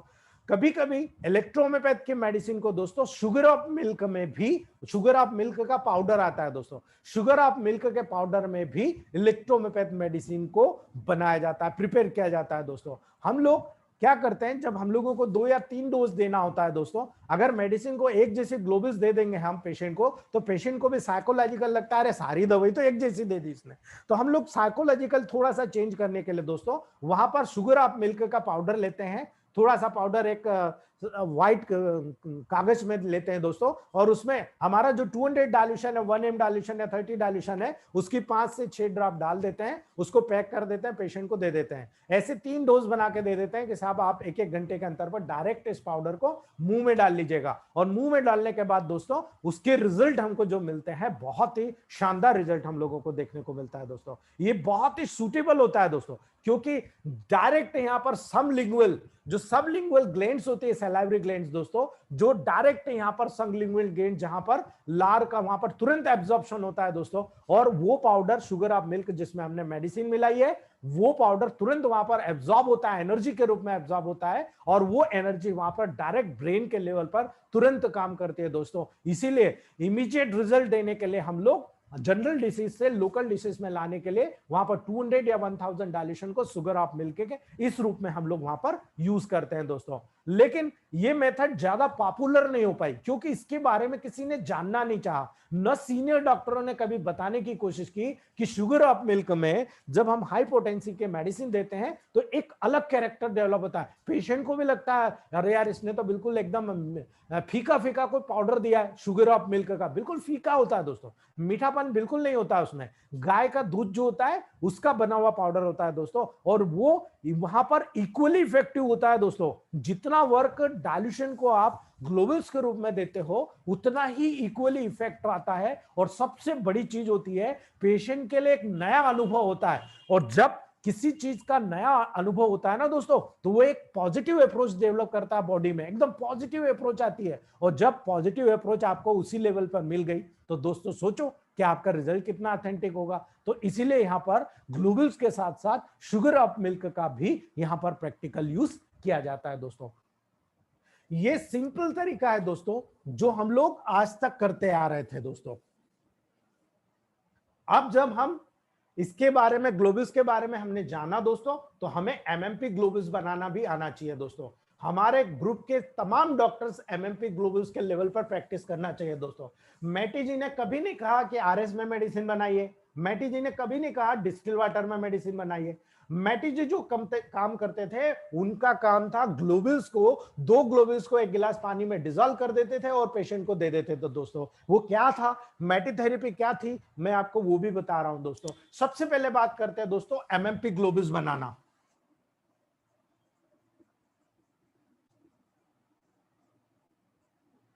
फर्स्ट स्टेप, जो पहली स्टेप होती है दोस्तों एमएमपी ग्लोबुल्स बनाने की, जो पहली स्टेप होती है दोस्तों, आपको 30 ग्राम ग्लोबुल्स लेना है। आप 100 ml, इसको अगर आपको वास्तव में बहुत ऑथेंटिक बनाना है दोस्तों, 100 ml की बोतल लीजिएगा आप, ब्राउन या एकदम व्हाइट कलर या क्रीम कलर के जो भी आपको मिल जाए, 100 ml की बोतल लीजिएगा, उसमें 30 ग्राम ग्लोबुल्स लीजिएगा, और 30 ग्राम ग्लोबुल्स में पहली स्टेप में दोस्तों टोटल 90 ड्रॉप हमको डालना है। 90 ड्रॉप को हमने 3 स्टेप में डिवाइड किया। पहले स्टेज में 30 ड्रॉप, ठीक है, 30 ग्राम ग्लोबुल्स लिया, उसमें 30 ड्रॉप हमने डाल दिया। मान लो S1 का बनाना है, S1 का D3 या D4 जो भी आपको बनाना है दोस्तों, जो भी D3 D4 D5 D6 किसी भी मेडिसिन का आपने वो लिया, यहां पर 30 ड्रॉप डाल दिया दोस्तों।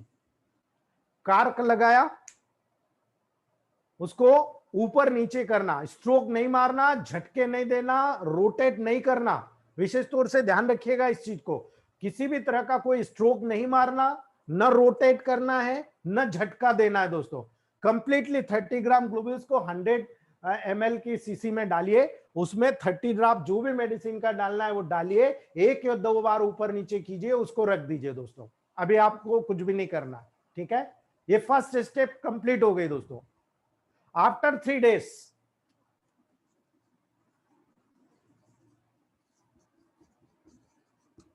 आफ्टर 3 days, 3 दिन के बाद सेकेंड स्टेज, फिर से 30 ड्रॉप लीजिए आप, और उसी 30 ग्राम ग्लोबुल्स में जिसमें पहले आपने 30 ड्रॉप डाला था, आफ्टर 3 days फिर से 30 ग्राम आप डाल दीजिए उसमें। 30 ग्राम में 30 ड्रॉप डाल दीजिए आप, ओके, ठीक है। ये सेकेंड स्टेप हो गई दोस्तों। तो पहले दिन आपने 30 ग्राम में 30 ड्रॉप डाला, 3 दिन उसको ऐसे एज इट इज आपने पड़े रहने दिया, रखे रहने दिया दोस्तों। उसके बाद में सेकेंड स्टेप में 3 दिन बाद, यानी पहले दिन से 3 दिन जोड़कर चौथवें दिन, 4th डे पे दोस्तों आपको वहां पर S1 की 30 ड्रॉप वहां पर डालना है, ठीक है। इसके 3 days आफ्टर, इसके भी 3 दिन के बाद,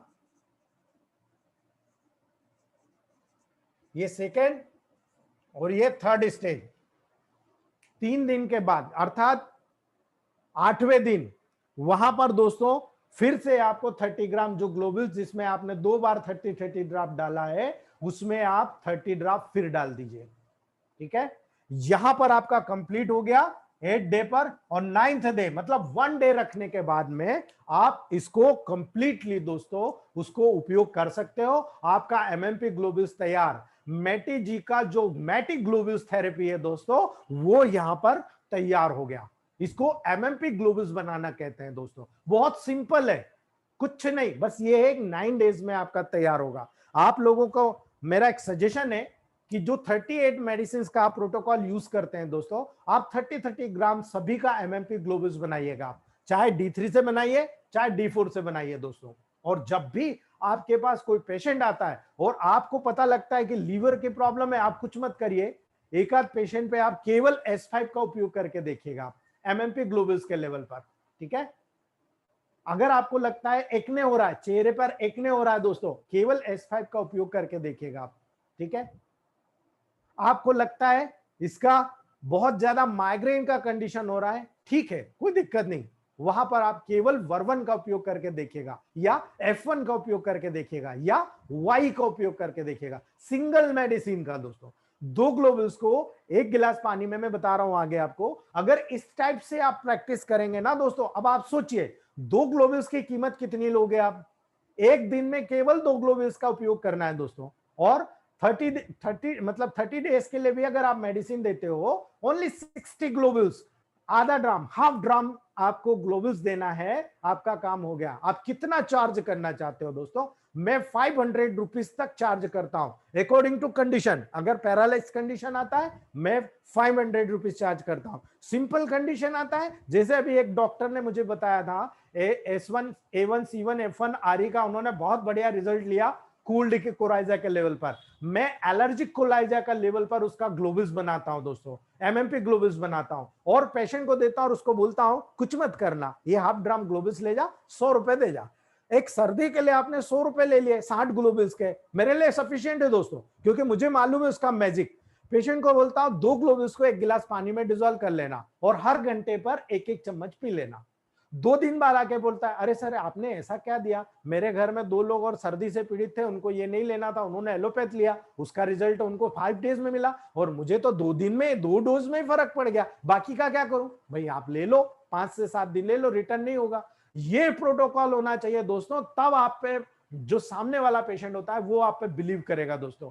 तो ये हमारा एमएमपी ग्लोबुल्स बनाना है दोस्तों। मुझे उम्मीद है कि आप में से कोई भी डॉक्टर ऐसा नहीं है जिसको नहीं आएगा दोस्तों। यहां केवल ये प्रिकॉशन रखना है, केवल उसको ऊपर नीचे करना है। सेकंड ड्रॉप भी आपने 30 ड्रॉप जब डाला उसको हल्का सा ऊपर नीचे कर दीजिए, स्ट्रोक नहीं मारना, रोटेट नहीं करना, खूब ज्यादा तेजी से हिलाना नहीं दोस्तों, ठीक है।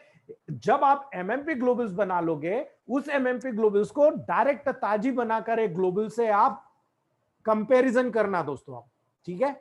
दोनों को कंपैरिजन करना, एक को आप ताजा बने हुए ग्लोबुल्स देना, एक को आप एमएमपी ग्लोबुल्स देना। मैजिक देख लेना दोस्तों एमएमपी ग्लोबुल्स का। हमारे बीच में डॉक्टर प्रतिमा मैम है, वो आपको बहुत अच्छे से बताएंगे, क्योंकि वो बहुत समय से मैक्सिमम पीरियड से दोस्तों वो इस प्रकार की एमएमपी ग्लोबुल्स का प्रैक्टिकल यूज कर रहे हैं दोस्तों, ठीक है। तो ये चीज हो गई दोस्तों एमएमपी ग्लोबुल्स। अब हम बात करते हैं मैटी जी ने इस एमएमपी ग्लोबुल्स को प्रिपेयर करने के बाद इसका यूज कैसे किया था दोस्तों।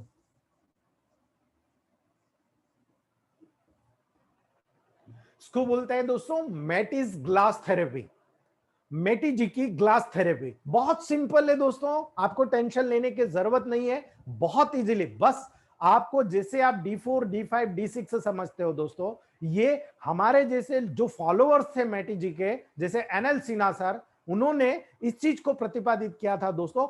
उनके सामने doctor Baldev Saxena sir, father Muller sir, इन लोगों ने दोस्तों वहां पर इस चीज का डाल्यूशन का वहां पर हमारे इलेक्ट्रोहोम्योपैथ में जनरेशन किया। जब तक मैटी जी थे दोस्तों, मैटी जी डायरेक्ट ग्लास थेरेपी का उपयोग करते थे दोस्तों। वो क्या करते थे, फर्स्ट ग्लास, सेकेंड ग्लास और थर्ड ग्लास, यहां तक उन्होंने प्रैक्टिकल यूज किया था दोस्तों। इसलिए जितनी भी कंपनी है जो मैटिस थेरेपी पे चलती है दोस्तों, मैटिस जी के अकॉर्डिंग काम करती है, वो इन 3 चीजों पर ज्यादा बिलीव करती है, यानी मैटिस थेरेपी के आधार पर, मैटिस फार्माकोपिया के आधार पर मेडिसिन का प्रैक्टिकल यूज करना दोस्तों। बहुत इजी है दोस्तों। कैसे इजी है,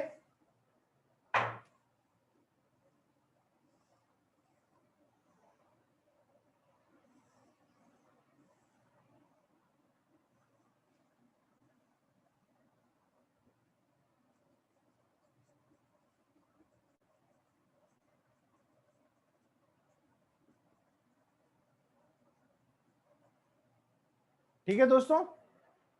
ये मैंने 3 ग्लास बनाए, आप समझ लीजिए कि हाँ ये ग्लास है, ठीक है। First glass, second glass, third glass दोस्तों। जब मैटी जी क्या करते थे, मैटी जी के पास जब पेशेंट आता था और नेगेटिव स्टेट में आता था दोस्तों, तो वो देख लेते थे कि नेगेटिव है, मुझे पॉजिटिव मेडिसिन देना है। वो अपनी एमएमपी ग्लोबुल्स इसी तरह से बनाते थे जैसे मैंने आपको बताया। इस एमएमपी ग्लोबुल्स में से कोई भी मेडिसिन, मान लो सबसे पहले उन्होंने S1 का प्रयोग किया था दोस्तों, तो वो क्या करते थे, कोई भी पेशेंट आया, 2 ग्लोबुल्स उठाया 20 नंबर का, उन्होंने इसमें ये डाल दिया, ठीक है, उसको चम्मच से अच्छे से हिला दिया, करेक्ट।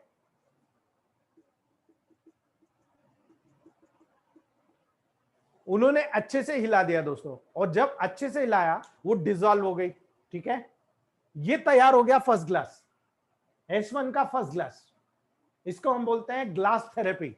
फर्स्ट, सेकेंड और थर्ड ग्लास। आगे भी जाना पड़ता है, लेकिन आगे तब जाना पड़ता है दोस्तों जैसे कैंसर हुआ, ट्यूमर हुआ, बहुत ही क्रॉनिक डिसीज हुई, बहुत क्रॉनिक डिस्ट्रक्टिव डिसीज हुई, रूमेटिक डिसीज हुई, या पैरालाइज कंडीशन हुई, यानी कोई भी क्रॉनिक कंडीशन जब डेवलप होती है, बहुत ज्यादा डीप में जाने की जरूरत होती है, तब इसके आगे भी मैंने 10th क्लास तक यूज किया हूं दोस्तों, 10th क्लास तक। इतना जबरदस्त रिजल्ट मिला है दोस्तों। जो जनरल टॉनिक मैं आप लोगों को बता रहा हूं, उस जनरल टॉनिक को मैंने 10th डायल्यूशन तक दोस्तों, 10th डायल्यूशन तक ग्लोबल्स में प्रिपेयर किया। और इसी प्रकार से मैंने जब उनका फीडबैक देखा, वो तो मेरे को जिज्ञासा हुई कि क्यों ना मैं इसको ग्लास थेरेपी के रूप में यूज करूं। वहां तो मुझे दो ही ग्लोबल्स लगेगा। तो मैंने 20 पेशेंट चुने दोस्तों।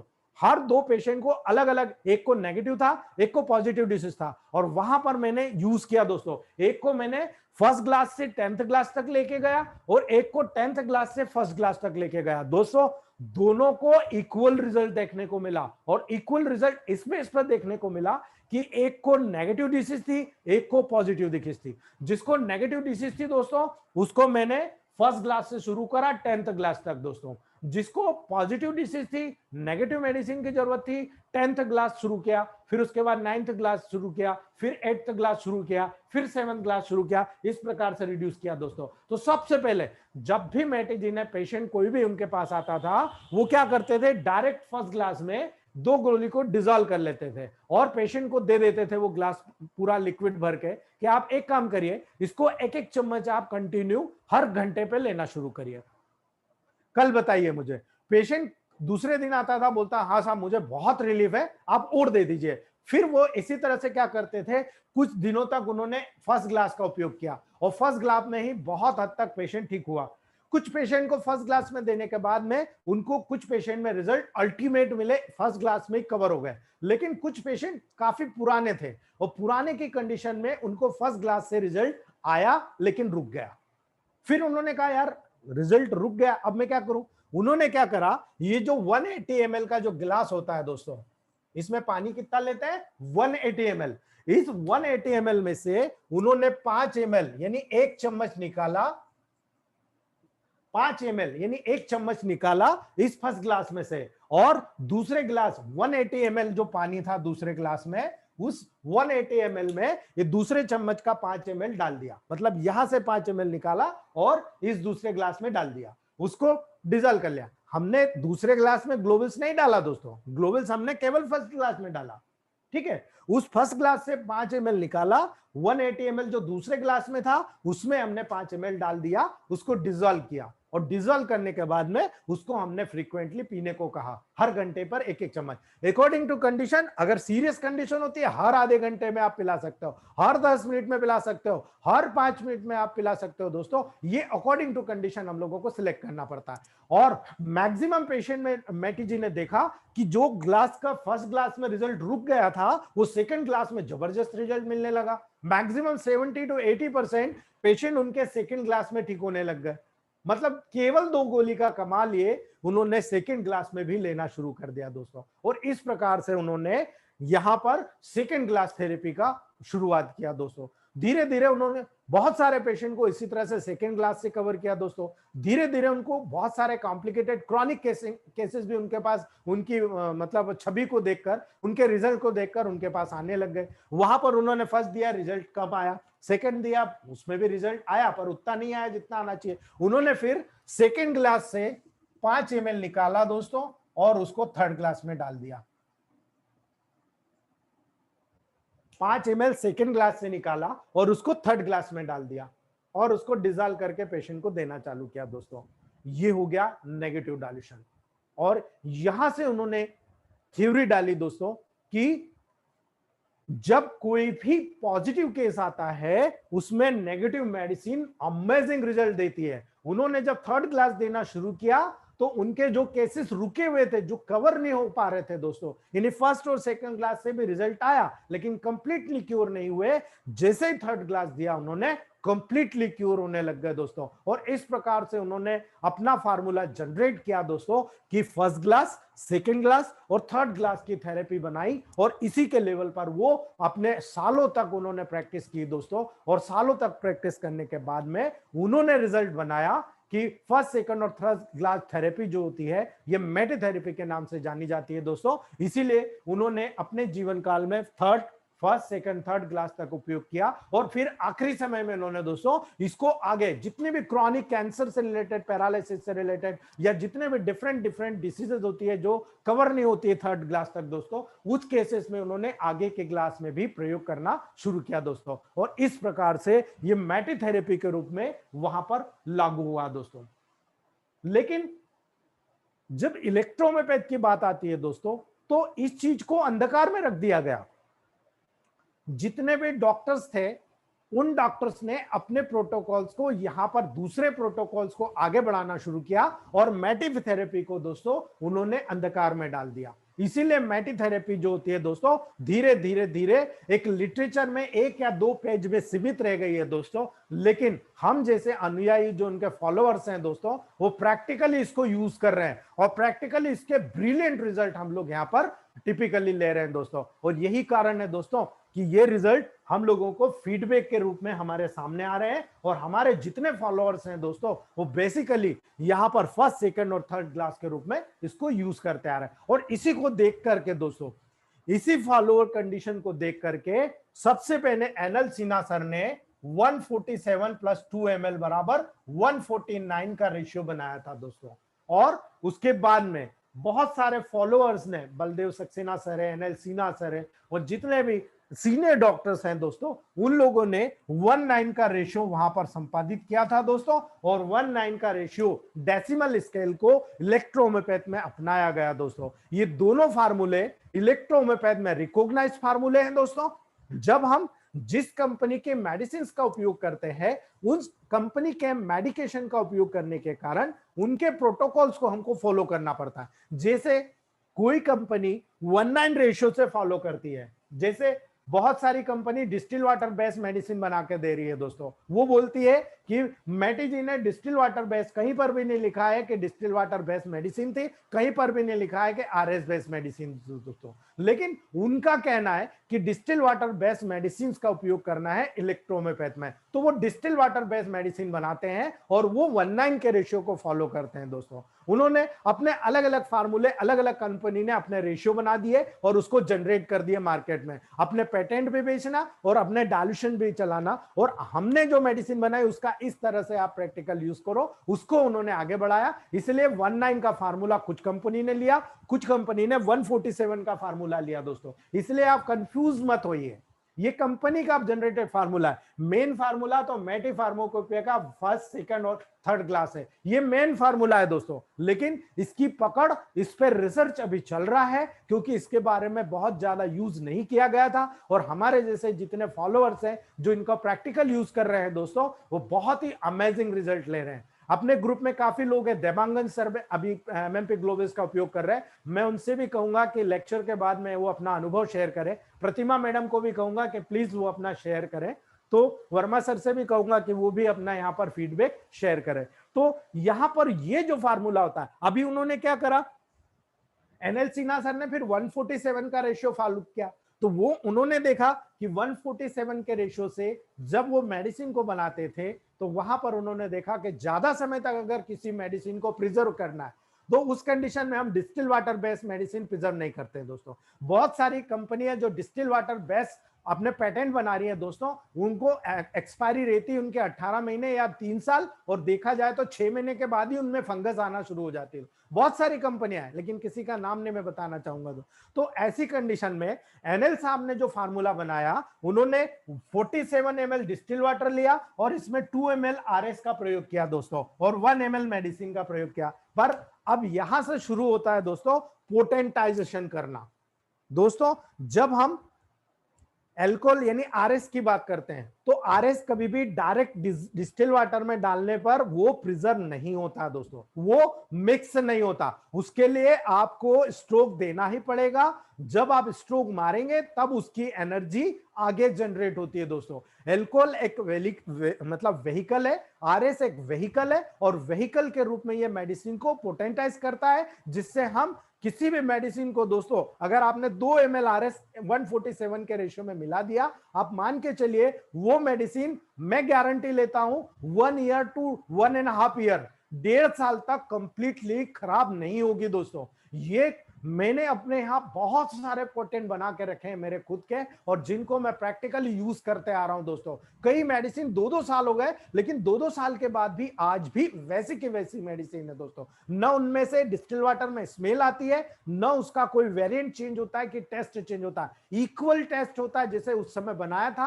और अभी हम जब यूज कर रहे हैं दोस्तों, इक्वल टेस्ट हमको यहाँ पर कॉमन रूप से देखने को मिलता है दोस्तों। ये प्रैक्टिकल अप्रोच है दोस्तों, इसीलिए हम लोगों को यहाँ पर किसी भी प्रकार का नेगेटिव थॉट नहीं रखना है दोस्तों। जो डिस्टिल वाटर में बनाना चाहता है, मोस्ट वेलकम, आप डिस्टिल वाटर में यूज कीजिए। जो लोग आरएस बेस्ड मेडिसिन बनाना चाहता है, नो मैटर, वहां पर आरएस बेस्ड मेडिसिन का उपयोग करिए दोस्तों। इसके पीछे कारण होता है दोस्तों, वो कारण होता है प्रिंसिपल ऑफ इलेक्ट्रो होम्योपैथी दोस्तों।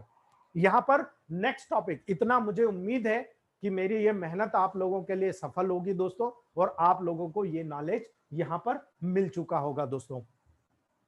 क्योंकि पानी बहुत जोर से आ रहा है दोस्तों, बरसात बहुत जोर से हो रही है, हो सकता है कि लाइट चली जाए या किसी भी प्रकार से दोस्तों यहां पर इंटरनेट का डिस्टर्बेंसेस हो जाए, इसलिए मैं शॉर्ट में आपको थोड़ा सा बताना चाहता हूं दोस्तों। प्रिंसिपल ऑफ इलेक्ट्रोहोम्योपैथी की बात करें दोस्तों, तो इलेक्ट्रोहोम्योपैथी में कई प्रिंसिपल को अडॉप्ट किया गया है दोस्तों। अगर प्रिंसिपल की बात करें दोस्तों, तो यहां पर इलेक्ट्रोहोम्योपैथी में सबसे पहले आकर्षण शक्ति का प्रिंसिपल वहां पर अडॉप्ट किया गया दोस्तों। मैटी जी ने आयुर्वेद, एलोपैथ, होम्योपैथ, यूनानी सारे साइंस की स्टडी की दोस्तों। वो कोई डॉक्टर तो थे नहीं, वो एक वेल विशिंग का काम कर रहे थे, समाज सेवा के लिए कुछ नई चीज बना के देना चाहते थे दोस्तों। उनके यहाँ पर एक कुत्ते को बहुत बड़ा घाव था, और वो घाव को देखा उन्होंने कि वो कुत्ता रोज एक प्लांट के पास आता था, रोज वहां पर रगड़ाता था। कुछ दिनों के बाद मैटी जी ने देखा कि वो कंप्लीटली क्योर हो गया और उसके घाव कंप्लीटली ठीक हो गए। तब मैटी जी का दिमाग एकदम से चला कि जब ये प्लांट इस तरह से काम कर सकता है, तो ये प्लांट क्यों ना ह्यूमन बीइंग के लिए उपयोगी हम लोग देखें कि ह्यूमन बीइंग में कैसे करता है। तब उन्होंने होम्योपैथ का साहित्य पढ़ा, और होम्योपैथ के साहित्य पढ़ने के बाद में उन्होंने देखा कि होम्योपैथ का जो साहित्य होता है उसमें कहीं ना कहीं कुछ प्रॉब्लम्स है, कुछ अनइजीनेस उनको लगा कि नहीं, यहां पर कुछ कमियां है, मैं उसको ठीक करके एक नया साइंस बनाऊं। तब उन्होंने होम्योपैथ से अलग हटके दोस्तों वहां पर इसी प्लांट जनरेशन का, भाई होम्योपैथ की बात करेंगे तो वहां पर केमिकल भी यूज होता है, एनिमल का भी उपयोग होता है, एनिमल के रस का भी उपयोग होता है दोस्तों। तो वहां पर डिफरेंट वे में मेटी जी ने यह देखा कि हम केवल और केवल यहां पर प्लांट किंगडम का उपयोग करें, केवल प्लांट से रिलेटेड डिसीज का, मतलब स्पेजरिक का या उससे रिलेटेड मेडिसिन का प्रयोग करें। तो उन्होंने सबसे पहले उन्होंने ये देखा कि प्लांट्स में यानी वेजिटेबल किंगडम में भी इलेक्ट्रिसिटी विद्यमान होती है, उसमें भी करंट विद्यमान होता है, यानी वहां पर भी पॉजिटिव नेगेटिव के लेवल पर धीरे धीरे ग्रोथ का फिनोमिना वहां पर प्लांट में देखने को मिलता है। और यही फिनोमिना हमने हमारे ह्यूमन बीइंग की जब स्टडी करी, उन्होंने ह्यूमन बीइंग्स के ऑर्गन्स की स्टडी करी उन्होंने, तो उन्होंने एक चीज देखी कि ह्यूमन बीइंग्स में दो चैतन्य द्रव्य होते हैं, एक ब्लड होता है, एक लिम्फ होता है, यानी ब्लड और लिम्फ के लेवल को उन्होंने जानने की कोशिश करी, ब्लड और लिम्फ के बारे में जानने की कोशिश करी, और उन्होंने ये पाया कि vitiation of lymph and the blood is the causes of disease. अर्थात उन्होंने पहला ये प्रिंसिपल देखा कि प्लांट्स में आदि शक्ति मिली हुई है, यानी कि वहां पर इलेक्ट्रिक करंट पॉजिटिव वहां पर मिलता है दोस्तों, और इस सिद्धांत को उन्होंने अपनाया। दूसरा सिद्धांत उन्होंने ये अपनाया कि हमारे शरीर में दो तत्व होते हैं, ब्लड और लिम्फ, और ब्लड और लिम्फ जब दूषित हो जाएंगे तभी हमारे शरीर में डिसीज का वहां पर वास होगा, यानी डिसीज हमारे शरीर में तभी डेवलप होगी दोस्तों। तो उन्होंने देखा, अब भाई कंडीशंस उन्होंने देखी कि भाई लिम्फ और ब्लड दोनों तो लगभग लगभग एक दूसरे से इंटरकनेक्टेड है, तो उन्होंने इंटरकनेक्शन ढूंढना चालू करा कि क्यों वहां पर ब्लड और लिम्फ वाइटेड होते हैं, दूषित होते हैं। तो उन्होंने ये देखा कि लिम्फ जो होता है, मतलब लिम्फ में सबसे ज्यादा क्या पाया जाता है, डब्ल्यूबीसी पाई जाती है। अगर डब्ल्यूबीसी कहीं पर टूटती है या नष्ट होती है, यानी कि डायरेक्टली हमारे बॉडी का इम्यून पावर लो होता है। ये चीज है दोस्तों, यानी कहीं पर लिम्फ में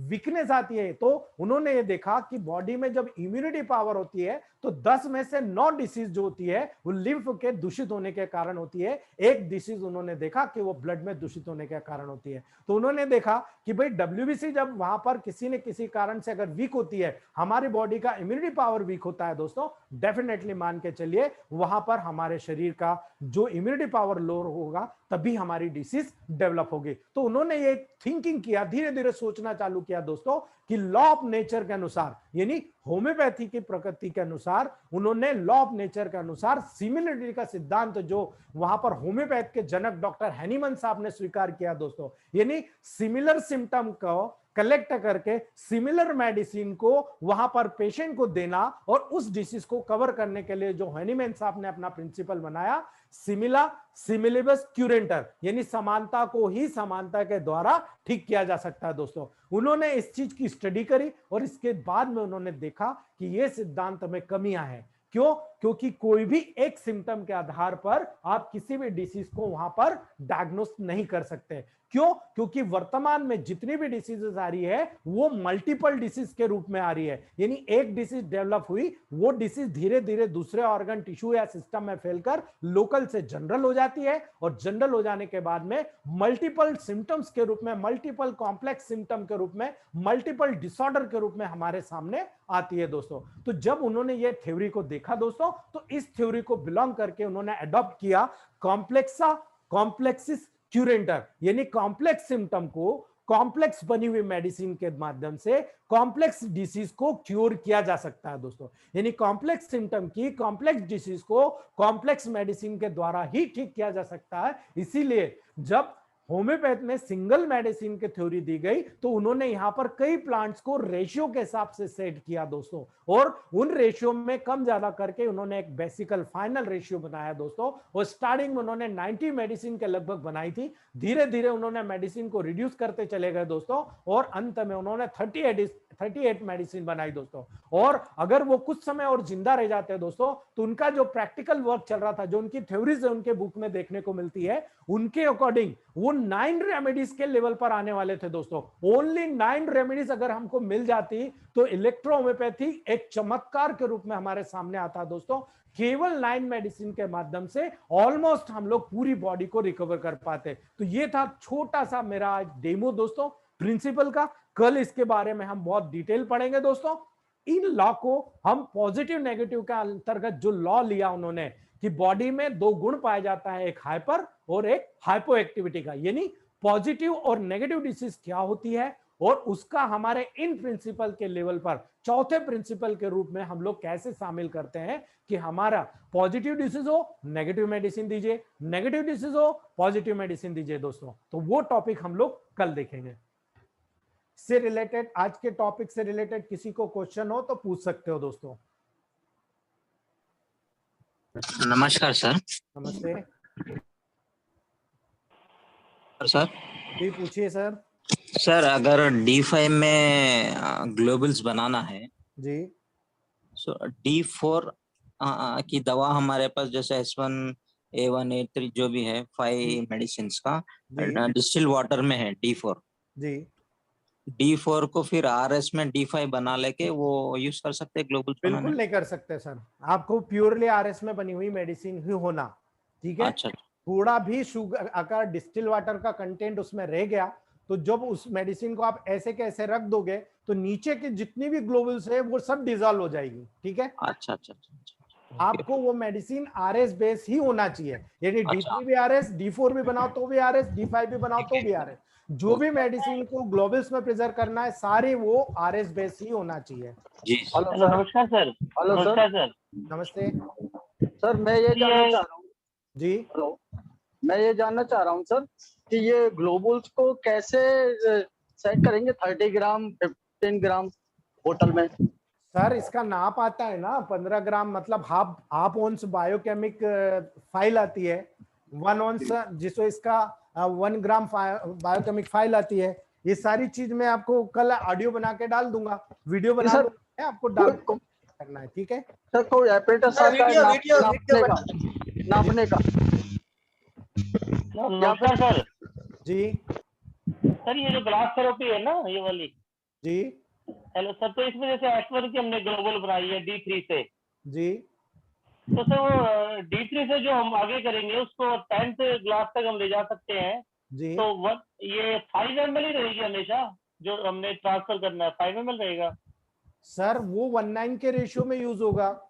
अच्छा 1:9 के रेशियो में? जी हाँ, ठीक है सर, ठीक है। थेरेपी 1:9 रेशियो से शुरू हुई थी सर। ठीक है सर, ठीक है, थैंक यू। सर मेरा एक प्रश्न है जी कि ये जो ग्लास थेरेपी है ये हैनीमैन का जो 50 मिलीसीमल पोटेंसी उससे मिलता जुलता है। बिल्कुल 100% सर, ये उसी से चुराई गई है, ठीक है। हाँ, तो सर वहां पे हम देखते हैं जब 0/1 बनाते हैं तो उसमें 10 बूंद आरएस टपका के उसको रख देते हैं, पेशेंट को दिया जाता है कि 100 ml में उसका जी। एक ग्लोब्यूल दिया और 10 बूंद उसमें आरएस देके उसको दिया जाता है कि इससे 1 चम्मच रोज एक कप पानी में घोलो और उससे एक चम्मच पी जाओ, बाकी फेंक दो। जी सर। तो अगर हम इसको जो फर्स्ट क्लास आप बोल रहे हैं, फर्स्ट क्लास प्रकाश सर म्यूट कीजिए प्लीज, आप प्रकाश सर पहले भी फर्स्ट क्लास म्यूट हाँ, कीजिए, सर। आपका साउंड आ रहा है सर। तो बिल्कुल फर्स्ट क्लास में जब हम 180 ml मतलब एक 180 ml का बॉटल लिया, उसमें ये 2 ग्लोबुल्स डिसॉल्व कर दिया और पेशेंट को दे दिया और उसमें थोड़ा सा 10 बूंद अगर हम आरएस मिला दें तो जी। वो प्रिजर्व हो जाएगा 10-15 दिन के लिए ना? बिल्कुल प्रिजर्व हो जाएगा सर, बिल्कुल प्रिजर्व हो जाएगा, लेकिन यहाँ पर थोड़ा सा डिफरेंस होता है सर, ठीक है। 1 ml में 20 ड्रॉप होती है, ठीक है। हाँ, 1 ml में 20 ड्रॉप होती है और 180 ml में आप काउंट कर लीजिए कितनी ड्रॉप होती है, लेकिन जो 50 मिलीसिमल पोटेंसी है उनको उन्होंने साइंटिफिक अप्रोच के हिसाब से लिया। अभी देखिए, मैंने जब शुरू किया था कोचिंग क्लास, तो मैं जब लोगों को बताता था कि आप हाई पोटेंसी यूज करना, तो हमारे ग्रुप में काफी लोग कहते थे कि दूसरे लोग बोलते हैं अरे हाई पोटेंसी यूज मत करो, बड़ी मुश्किल से इतना हाई पोटेंसी यूज नहीं करना, इससे तकलीफ हो सकता है, ये हो सकता है। लेकिन आज मेरे ग्रुप में मुझे गर्व होता है कि मेरे से भी ज्यादा हाई पोटेंसी यूज करने वाले लोग आपके बीच में बैठे हुए हैं अभी। हाँ सर। तो ये चीजें हम लोगों को टेक्निकल सीखना है। यही चीज 50 मिलीसिमल पोटेंसी को हैनीमैन साहब ने उस समय अडॉप्ट किया जब हमारे मैटी जी ने वहां पर इस चीज को यूज कर लिया था ग्लास थेरेपी के रूप में। और इस चीज का हैनीमैन साहब ने भी अपने होम्योपैथी की एक बुक है, मैं आपको उसका पेज डालूंगा, उस बुक में उन्होंने क्लियर लिखा है electro homeopathy is a new science which is a beneficial for any type of chronic disease because it is use for micromolecules. ये क्लियर कट इंडिकेशन उन्होंने लिखी है कि ये माइक्रोमोलिक्यूल्स का यूज करते हैं, नैनो टेक्नोलॉजी का यूज कर रहे हैं और ये भविष्य की टेक्निक है और ये बहुत आगे जाएगा, ये उन्होंने अपनी बुक्स में इंडिकेट किया हुआ है। लेकिन हमारे इलेक्ट्रोहोम्योपैथ के डॉक्टर्स ऐसे हैं, पूरा मत मानिएगा, मैं आप सभी में से सभी को ये चैलेंज कर रहा हूं, सभी डॉक्टर्स ऐसे हैं, मोस्टली बहुत सारे डॉक्टरों को नॉलेज बहुत अच्छा है लेकिन उसका उपयोग नहीं करते, पहली बात। दूसरी बात, हम लोगों के पास एनाटॉमिकल, फिजियोलॉजिकल और पैथोलॉजिकल बैकग्राउंड बहुत वीक है। अगर हम लोग एनाटॉमिकल, फिजियोलॉजिकल और पैथोलॉजिकल बैकग्राउंड को मजबूत कर लेंगे ना, मैं बता रहा हूं कि 5 साल अगर ऐसे 1000 डॉक्टर मिल गए जो एनाटॉमिकल, फिजियोलॉजिकल और पैथोलॉजिकल बैकग्राउंड पर अपने इंटरकनेक्शन ढूंढकर हमारे ग्रुप जैसे जितने भी प्रोटोकॉल है उनका यूज करने लग गए, आपको मैं बता रहा हूं इलेक्ट्रोहोम्योपैथ को मान्यता देने से पूरी दुनिया में कोई नहीं रोक पाएगा। ये चीज हम लोगों में जनरेट करना है। जी सर। जी हेलो, नमस्ते सर। जी सर अभी ये एमएमपी ग्लोबल्स का 30 ग्राम बोले ना सर, उसको हमें 100 ग्राम्स का बनाने के लिए 100 ग्राम डाल सकते हैं sir, first to next to third fourth day और 9th 8th day sir ji 100 grams 100 gram के ग्लोबुल बनाना चाहते हैं सर हम लोग।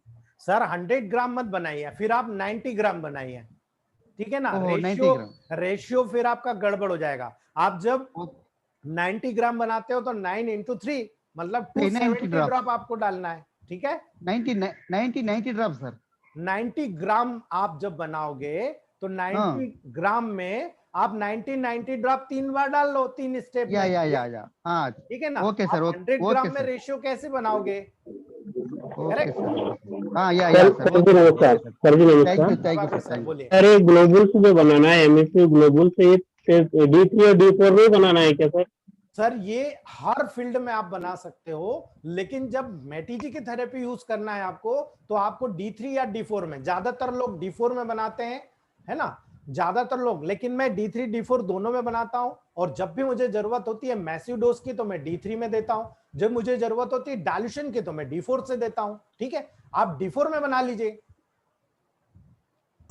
मेडिसिन भी कम लगती है और रिजल्ट भी बहुत ऑथेंटिक आता है। प्रभाकर सर, जिस दिन आपको लालच आ गए ना यूज करने का, आपको मजा आ जाएगा। देवांगन सर आप हैं क्या छत्तीसगढ़ से? Doctor Dewangan sir?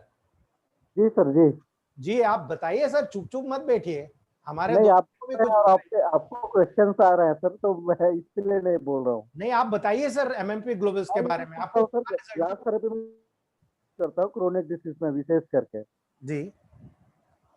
और इसको सर मेडिसिन बहुत कम लगते हैं, और इसको मैं जैसा फंगल इन्फेक्शन है सर, WAR1 का 7th ग्लास जो है जी। बहुत अच्छा इम्पैक्ट आता है सर। देख लीजिए दोस्तों, सिंगल मेडिसिन के लेवल पर सीखिए आप। सर हम लोग ये ग्लोब्यूल्स कितने दिन तक प्रिजर्व कर सकते हैं? 1 साल तक, 1 ईयर तक। Okay okay, thank you. इसीलिए तो मैं आपको ज्यादा नहीं बोल रहा हूँ, 90 ग्राम्स बनाइए मैक्सिमम। मुझे 450 ग्राम खत्म हो जाते हैं 6 महीने में। 6 मंथ में मेरे पेशेंट ज्यादा है दोस्तों, मैं 20+ पेशेंट पर डे देखता हूँ, तो उस अकॉर्डिंग 450 ग्राम मुझे 6 मंथ में क्लियर हो जाता है, ठीक है। और मेरे पास बहुत सारे आप जैसे डॉक्टर्स भी हैं जिनको जरूरत पड़ती है, तो मेरे खुद के बने हुए में से अपने हाथ से निकाल के ले जाते हैं वो, ठीक है। तो आप अगर नई शुरुआत करते हो तो आप 30 ग्राम से बनाइए दोस्तों। सर नमस्ते सर। नमस्ते बनाना है जी सर। D3 में बनाए तो कितना देना पड़ता है सर पेशेंट को? ओनली ½ ड्राम दीजिए आप। ½ ड्राम आपको मतलब 2 ग्लोबल्स डेली लगेगा। एक ग्लास में डिजोल्व करिए और एक चम्मच फ्रीक्वेंटली उसको हर घंटे पे 1 चम्मच पीने को दीजिए। सिंपल सा। मान लो किसी को आई की डिसीज होती है, ठीक है, आई की डिसीज होती है, आपके पास मिरेकल है, केवल एक मेडिसिन है S12। आपके पास प्रेग्नेंट लेडीज आती है, अगर प्रेग्नेंट लेडीज है वॉमिटिंग हो रही है, बंद करना है, आप उसको 2nd ग्लास देके देखिएगा। S11 के ग्लोबल्स दे दीजिए, कहना 2 ग्लोबल्स 1 गिलास पानी में डिजोल्व कर ले, उसमें से 5 ml निकाल के 2nd ग्लास में डाल ले और उसको फ्रीक्वेंटली 1 चम्मच पी जाए, आप देखेंगे मिरेकल। 2 दिन के अंदर प्रेग्नेंट लेडीज की वॉमिटिंग बंद हो जाती है, ठीक है। Hello sir. Hello sir. Hello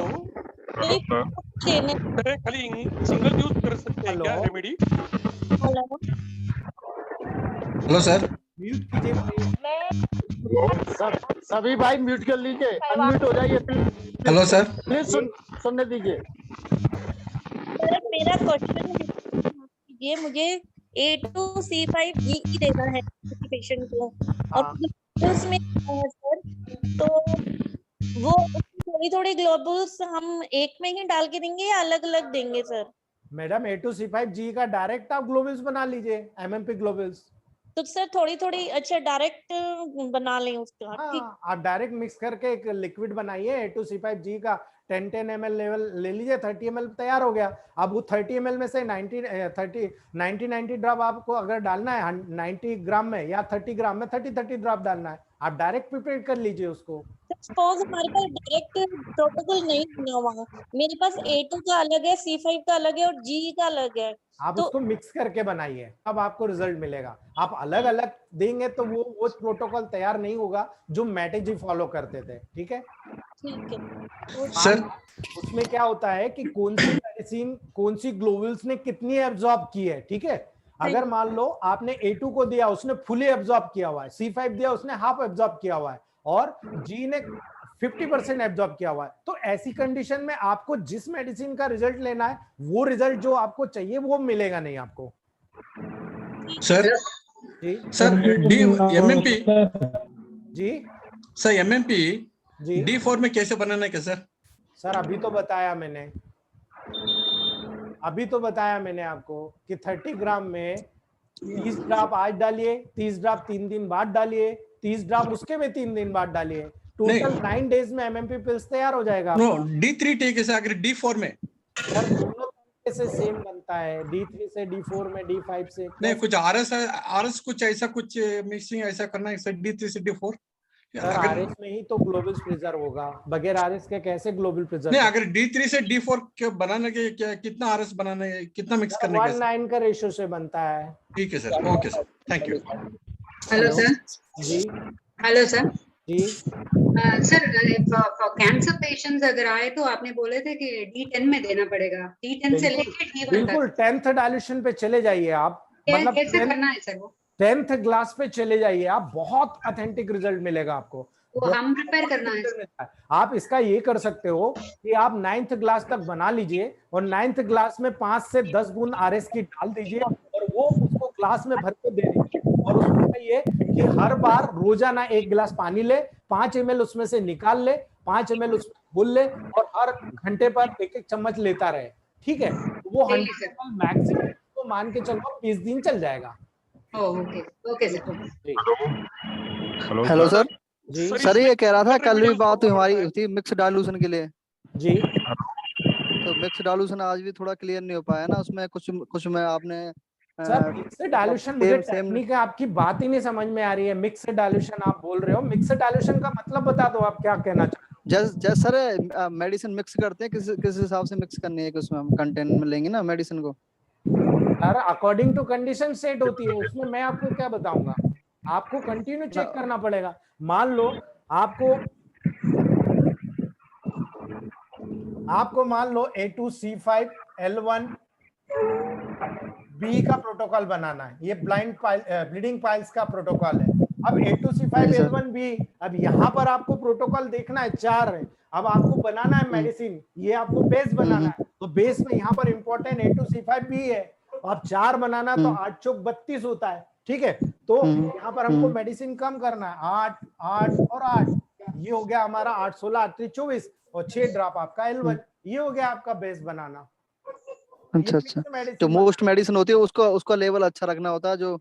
हाँ, जो मेडिसिन आपको, अब यही तो फार्मूला मैंने आपको जनरल टॉनिक और नेचुरल टॉनिक में उपयोग किया है, लेकिन बहुत सारे लोगों को कंफ्यूज होता है। अभी मान लो जनरल टॉनिक मैंने बना लिया, D3 बना लिया, इससे मैंने D4 बनाया, इससे मैंने D5 बनाया, इससे मैंने D6 बनाया। अब मान लो यहीं पर मान लो बवासीर के लेवल पर मेरे को भेजना है। ठीक है, तो बवासीर के लेवल पर L1 ऑलरेडी जनरल टॉनिक में मिला हुआ है। ठीक है, यहाँ पर L1 डालने की जरूरत नहीं है। आप 5 drop A2, 5 drop C5, 5 drop B direct यहाँ डालोगे तो ये D6 के लेवल पर नेगेटिव में दोगे। यहाँ पर भी हम थर्ड डाइल्यूशन देते हैं ब्लीडिंग पाइल्स में, ब्लीडिंग बंद करने के लिए। यही चीज D6 के लेवल पर आप A2C5B की 5-5 ड्रॉप डाल दीजिए। जो रिजल्ट यहाँ थर्ड डाइल्यूशन से मिल रहा है वही रिजल्ट आपको यहाँ पर D6 में 5-5 ड्रॉप डालने से सेम रिजल्ट मिलेगा। आप चैलेंज करता हूं, आप चेक कर लीजिएगा। मैंने बहुत मेहनत करी है दोस्त, कम से कम 22 साल इस पे मेहनत किया है, तब जाकर मैंने ये प्रोटोकॉल बनाया है। ऐसे नहीं मैंने आपको बता दिया। ठीक है सर, ये जो A2C5G जो है वो D3 में डालना है सर कि D6 में? सर आप D3 में डाल सकते हो, D4 में डाल सकते हो, 2 में आप डाल सकते हो। मैं जनरली D3 में डालता हूँ सर।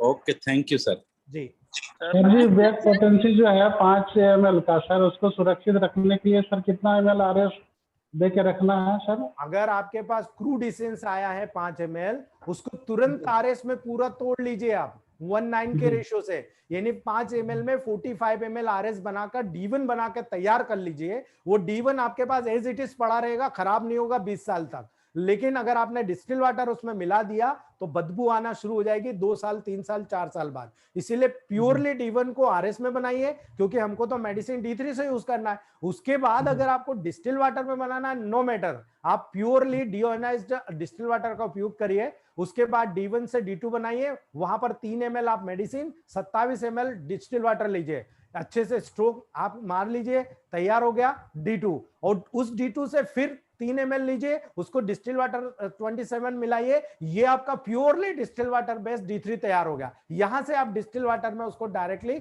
डाल के दे सकते हो, वहां फिर आपको आरएस की जरूरत नहीं पड़ेगी। ठीक है जी सर, लेकिन 99 का बैक पोटेंसी सर 100 करना है, तो उसको अगर सुरक्षित रखने के लिए सर कितना ml RS? सर जब भी आप आगे की पोटेंसी तोड़ते हो 9 से 10, 29 से 30, 199 से 200 या 999 से 1000, ये सब पोटेंसी आरएस में बनती है। और आरएस में बनने के बाद एमएमपी ग्लोबुल जैसे ग्लोबुल में प्रिजर्व होती है, और ग्लोबुल में प्रिजर्व होने के बाद में हम लोग पेशेंट को देते हैं। Okay okay sir, sir hello, के बारे में पूछना है सर। वो एमएमपी पिल्स आपको 10 दिन लगेगा हमको बनाने में जी। ऐसा फॉर्मूला बताया आपको, वेन3 का जी का, वो दोनों मिलके ऐसा हमको कौन सा फॉर्मूला में बना के रखना पड़ेगा सर? आप मैडम आप किसी भी कंडीशन के अकॉर्डिंग बनाइए। आपको लगता है कि मेरे पास इस टाइप के पेशेंट बहुत ज्यादा आते हैं, तो आप D5 में बनाइए, D6 में बनाइए, आप ज्यादा नहीं 30 ग्राम बनाइए, बहुत चल जाएगा। और 30 ग्राम में आपको मेडिसिन कितना लग रहा है ग्लोबल्स, और ये देखोगे तो 20 रुपए में आपको तैयार हो रहा है, ओनली 20 रुपीज। 20 रुपए में आपके पास मेडिसिन तैयार हो गया, खराब भी हो जाएगा तो हमको कोई नुकसान नहीं है, ठीक है जी। सिंगल मेडिसिन बना सकते हैं, ऐसा कॉम्बिनेशन का आप अभी फार्मूलास बताते हैं सर, वो फार्मूलास के मिला के बनाने के लिए आप बताए। अभी 10 दिन लगेगा, पेशेंट आएगा हमारे पास, उसको MMP ग्लोबल्स देना पड़ेगा, इसलिए पहले कुछ बना के रखने के लिए कुछ फार्मूलास जनरल यूज ऐसा। जब तक आप सीखोगे नहीं, 1 साल लगता है मैडम हर चीज खाने के लिए। मैं आपको 12 दिन लगातार हलवा खिला दूंगा, 13वें दिन हलवा खाना ही छोड़ दोगे आप, ठीक है ना? आपको धीरे धीरे आपको मैंने प्रॉमिस किया है 1 ईयर के अंदर 500 डिसीज का मास्टर बना दूंगा, जिसका फीडबैक आपको अगले महीने से आना शुरू हो जाएगा। जो जो डिसीज मैं बताते जा रहा हूँ, इसका फीडबैक जब हमारे ग्रुप में आना शुरू होगा ना, तो 15 से 20 मिनट मुझे एक्स्ट्रा देना पड़ेंगे आपको, ठीक है? हेलो सर, नमस्कार। जी हेलो जी सर, हो गया टाइम, ठीक है? हेलो सर, नमस्कार। जी सर बोलिए। Good night sir, thank you Manish sir. Sir जो मैंने जनरल टॉनिक का MMP thank you very much sir. जी जी अनुराधा मैम। और लो बीपी वाले को दिया, बहुत ऑथेंटिक रिजल्ट मिले सर मुझे। सर लो बीपी में S1 A1 RE का MMP ग्लोबल सब लोग बना के रखे दोस्तों। अगर आपको वाकई में MMP ग्लोबल्स का रिजल्ट देखना है तो S1 A1 RE को D3 में MMP ग्लोबल सब लोग बनाइए।